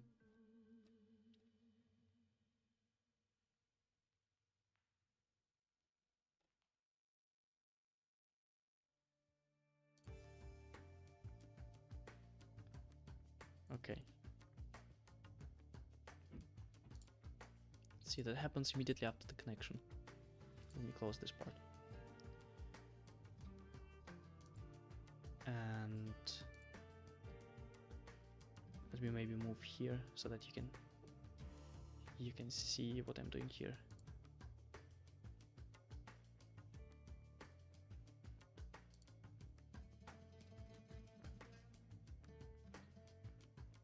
Okay, say const.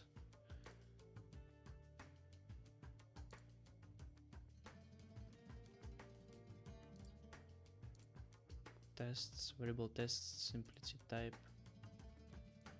Tests. Okay, so the tests I'm gonna take obviously from here. Those should be the tests.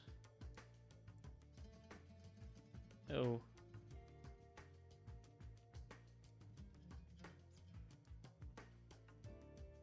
What's the problem?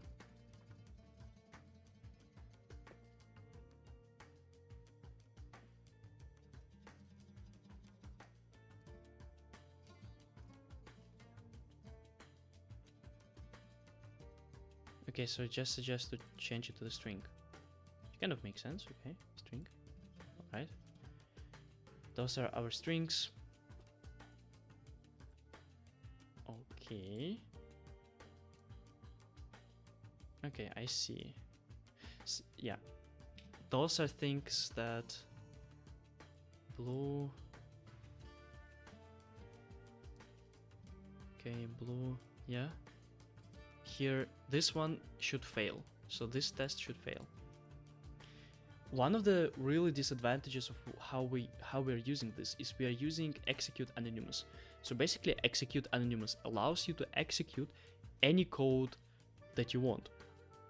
But the catch is that we have to do it one by one. So we cannot run them all together. But the good part of it is that we don't leave any code in the user's sandbox, and we can actually send a lot of this stuff. Another problem is that this execute anonymous is actually a GET request. So I don't know how it is exactly here executed, but it is a GET request. So it's not even a POST request, which is very strange because, but that's tooling API. That's what it allows. All right. Now let's fix the issues, because of course it won't work from the start.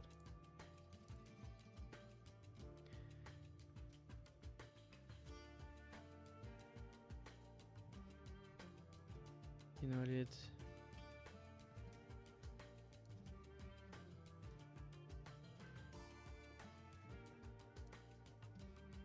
I don't see any errors. Okay, so here I will be pushing them. Right, so that's the for loop, and I'm pushing them. And it looks like they're compiling. Does it actually work? I am excited. Does it actually work?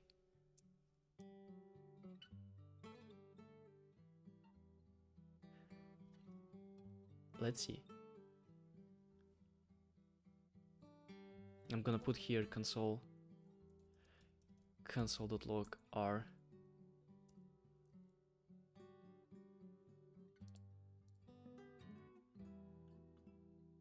Invalid type car, invalid type car.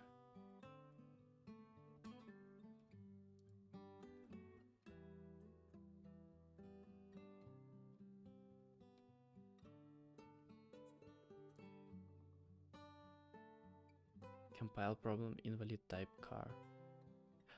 Of course, because we're not sending the actual code. We're not sending the actual code. That's why everything's failing. But we are actually, this is so good. We're actually sending something and we're getting the response back.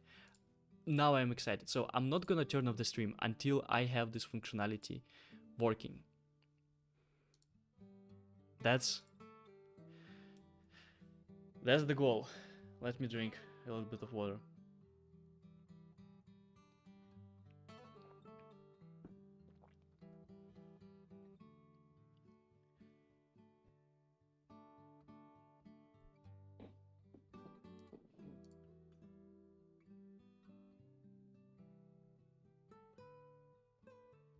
So at peak I had 4 viewers.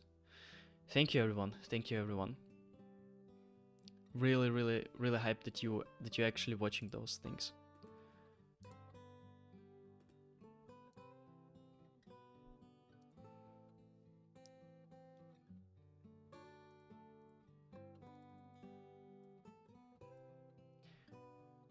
Because we not only need to send, yeah, we also need to send the code itself. Exactly. Yeah, we even have here the code part.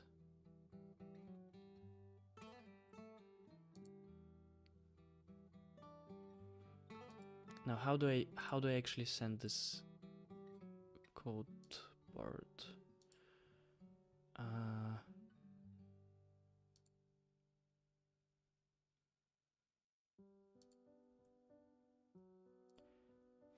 I think I'm gonna need to ask ChatGPT.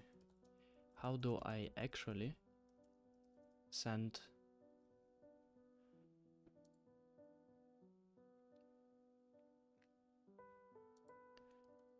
the code from the editor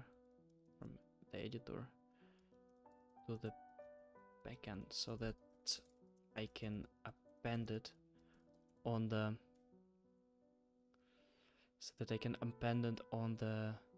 tests.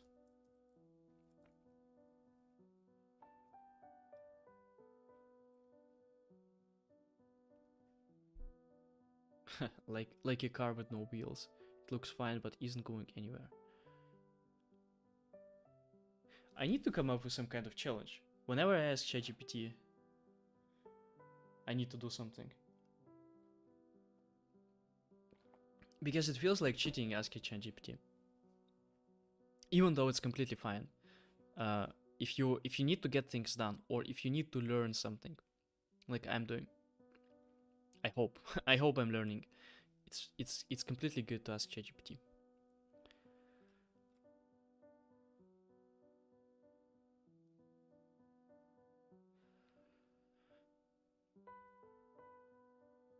Aha, that's how we can specify parameters into the backend. This is interesting because I was staring at this and I was thinking about something like this, comma, and then I put parameters, but no. Let's do it that way. And this is the actual code. Awesome. So this is the actual code. Now, how do I get the code? I probably need to create... I can pass it here as a parameter, I see. So I can specify here parameter called code. And now I can pass here code. And I can get this code, get value, I already have it, editor get value, right? And I know that this is correct, so I just pass it there.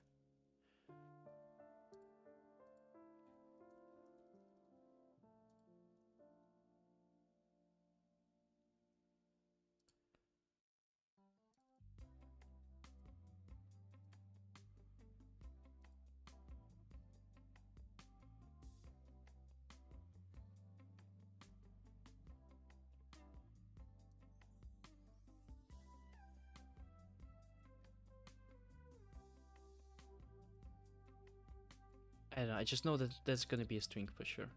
What else can it be, right?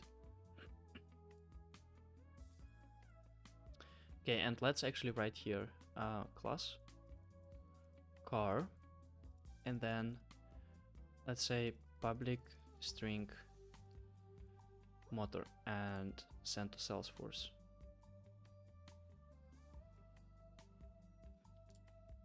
And let's see what's the response. Variable does not exist. Color variable does not exist. Compile true, success true. This is awesome. This is it's almost working. Almost.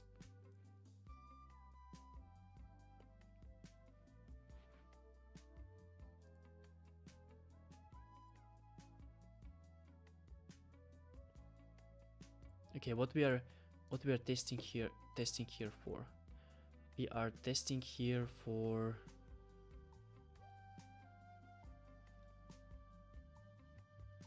color. I actually have it in Trello board somewhere. Have it in Trello board.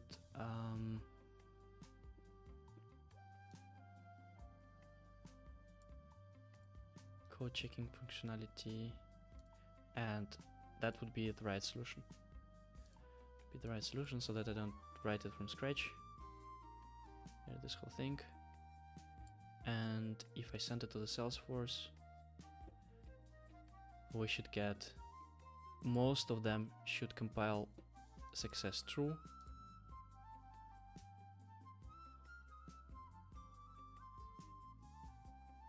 Nice. So we have one failing because it is designed to fail, because it is testing here for the wrong thing. Here, this one.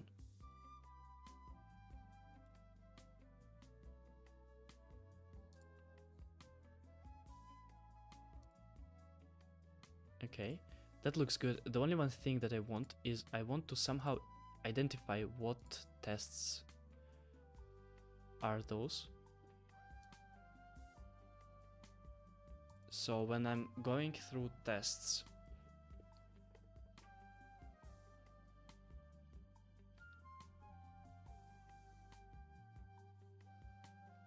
how do I set this structure? So this is console.log. This is the R itself. So R would be the result. R, what is R? Await to link execute animus. Let me call it test result. That would be a better way of calling it. Test result and test result here.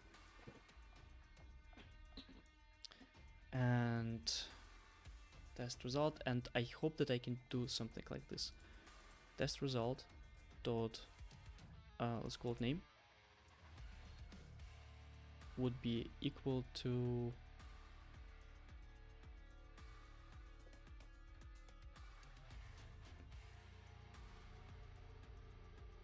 not the test itself, from the tests.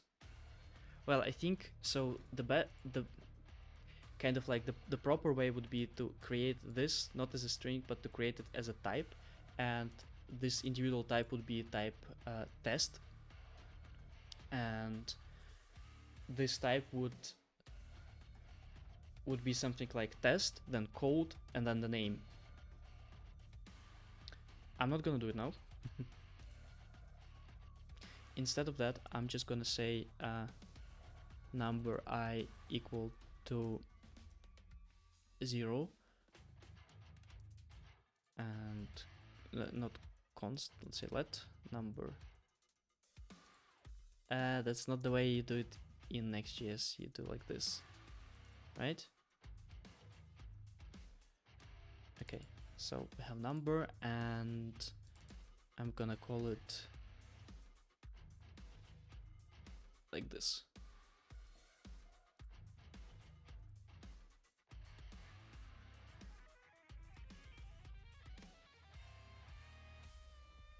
And then in the front end, we can actually display this thing.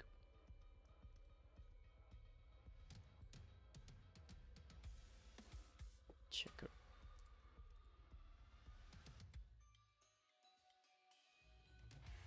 So here, I need to save somehow. Okay, first let me see if I actually get the response as I expect.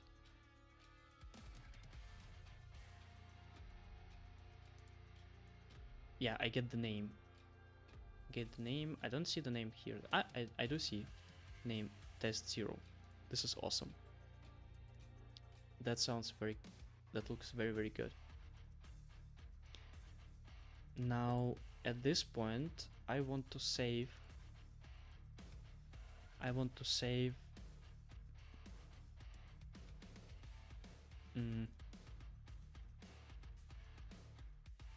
To display the result of all tests.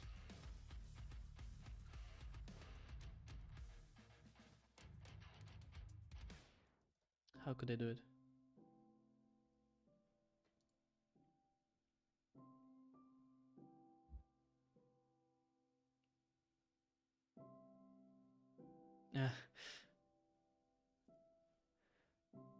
Yeah, I do want to see my mistakes highlighted.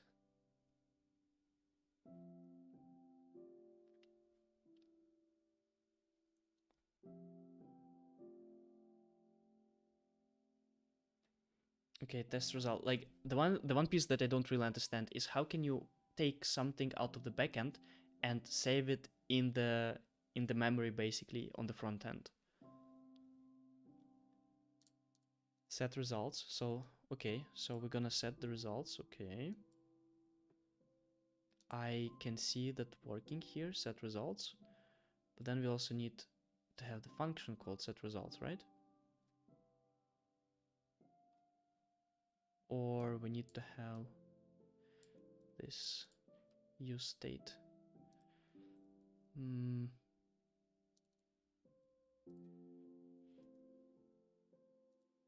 Okay, set results.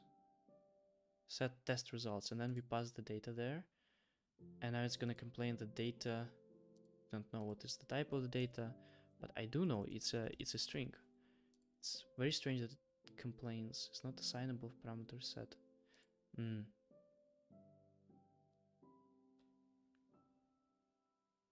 Okay, so it's not even a problem that it's just set state action. It's completely different type.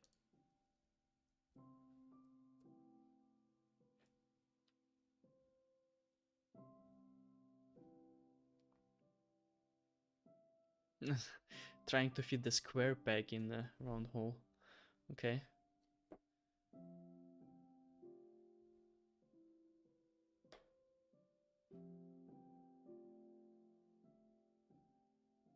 Ah, so we actually need to define the structure. Okay, that's good.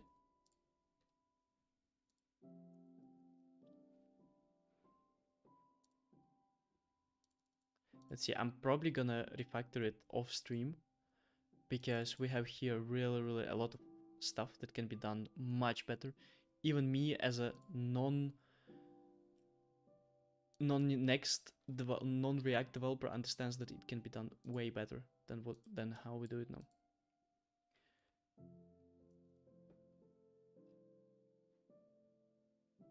What's the problem with the data again?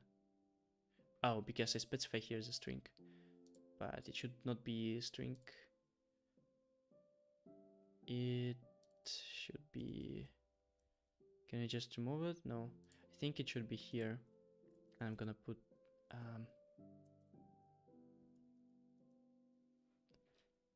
test result. That should be the type.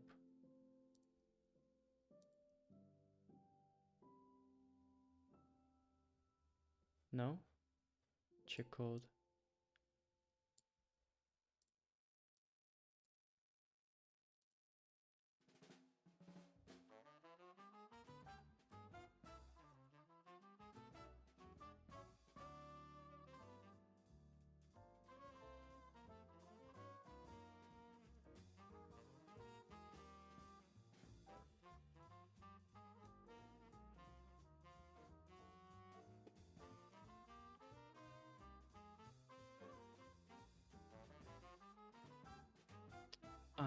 Okay, so we just okay, so when we're passing something in TypeScript, we need to specify the type.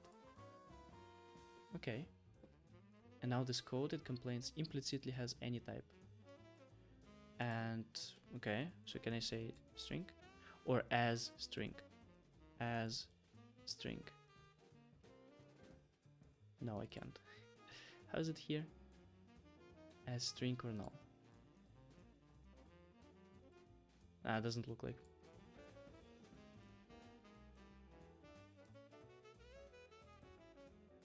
Oh, that's simple.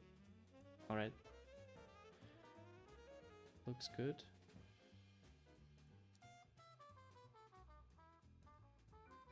Yeah, this one we already tried this one, so that one didn't really work. It didn't have also any influence on how it looks. And another thing that I wanna display here, those things, right? So I wanna test results, and that would be how was our Figma design? So in our Figma design we had here on the left side, so we would be displaying them kind of on the left. But we are quite off from our design, so for now, let's just make it work. Stringify. And I'm gonna probably put it after the button.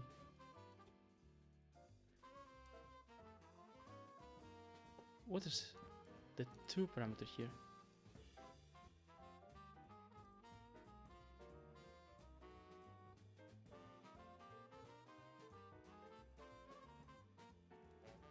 That looks awesome.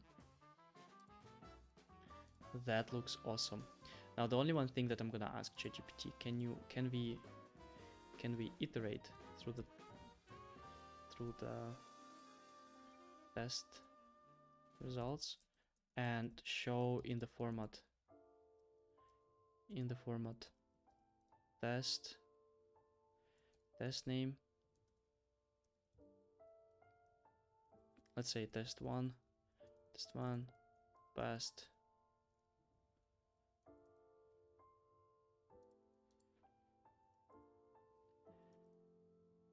Test 2 failed.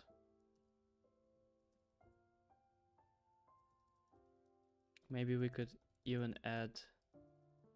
Nah, that's for later. That's for later. Not gonna style it. I wanted to style that if failed, it's red. If it didn't fail, then it's green. But nah.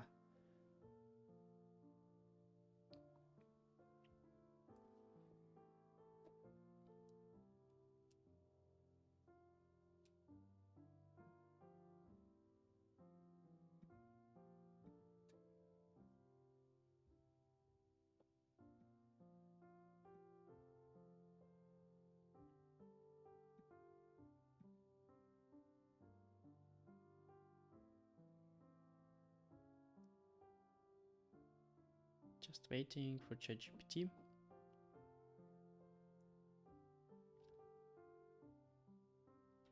So sometimes ChatGPT is very lazy. And now, when I only need this part at the end, it gives me the whole code. And let's see if it will fail actually this. Okay, map. That's the way to iterate through it. Map. I remember now. That was indeed the way to iterate. Yes. Yes. Test results.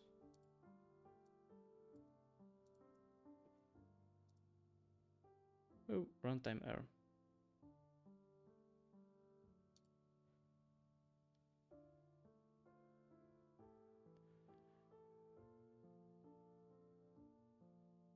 Test results, map is not in function. Let's give this thing back to ChatGPT.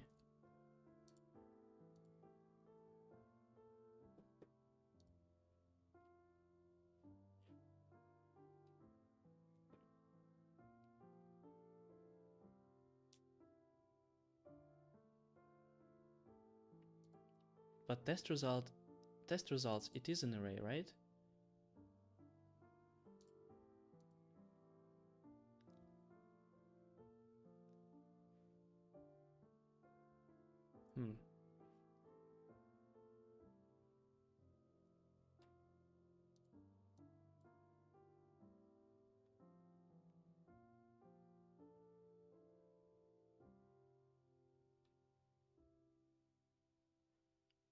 Or is it possible that it is a JSON?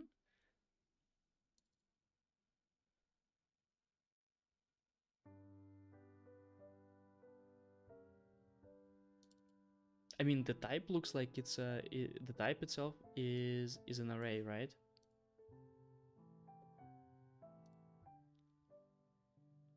but we're actually getting here data. So we're actually getting here data as a JSON.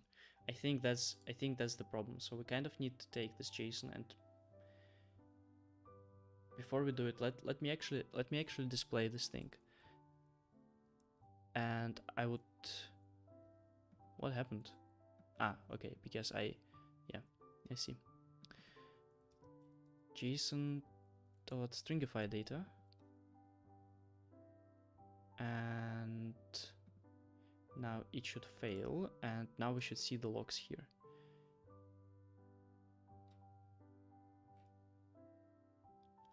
It looks like it is an array, right? Oh wait, we should see it here in this one.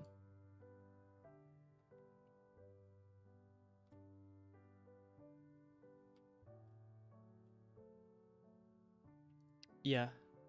So it's not okay, so it's not an array. We don't need to get the data, we need to get the data dot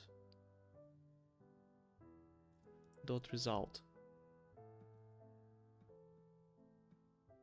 And const result equal to the data dot result.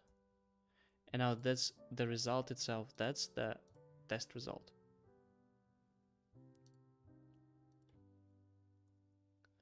Now I'm gonna make it this type.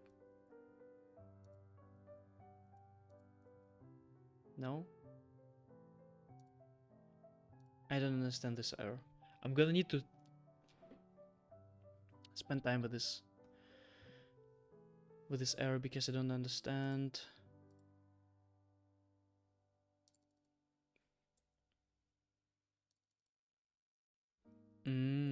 That's what you want from me.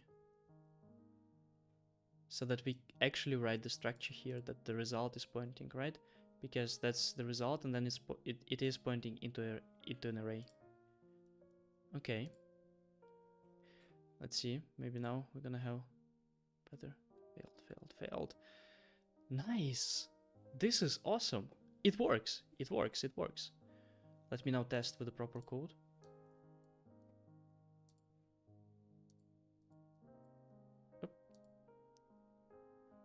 Yes. It works. This is the core functionality. This is what I was trying to do. This is something that I don't know for how long I've been dreaming to develop such a thing. Now we have all the parts. We have all the parts that we need. We have all the difficult parts. We have connection to the Salesforce. We have the actual sending to the Salesforce. We have there's still a ton of work. There's still a lot of work, like huge amount of work. And we've done how many? 5%, maybe 10%, I don't know.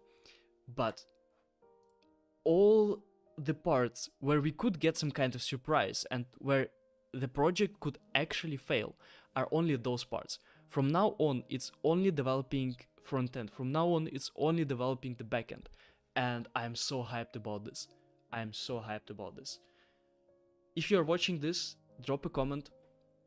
Let me know that you're actually watching. I know that you're watching, so drop a comment or subscribe. That keeps me pushing. But I'm so hyped about this. It actually works. And let's say we delete this one and send to Salesforce. Now this one is going to fail. It's dynamic. It works. This is so good. And I think this is a good part to end for this time. See you tomorrow, the same time. Subscribe to the channel.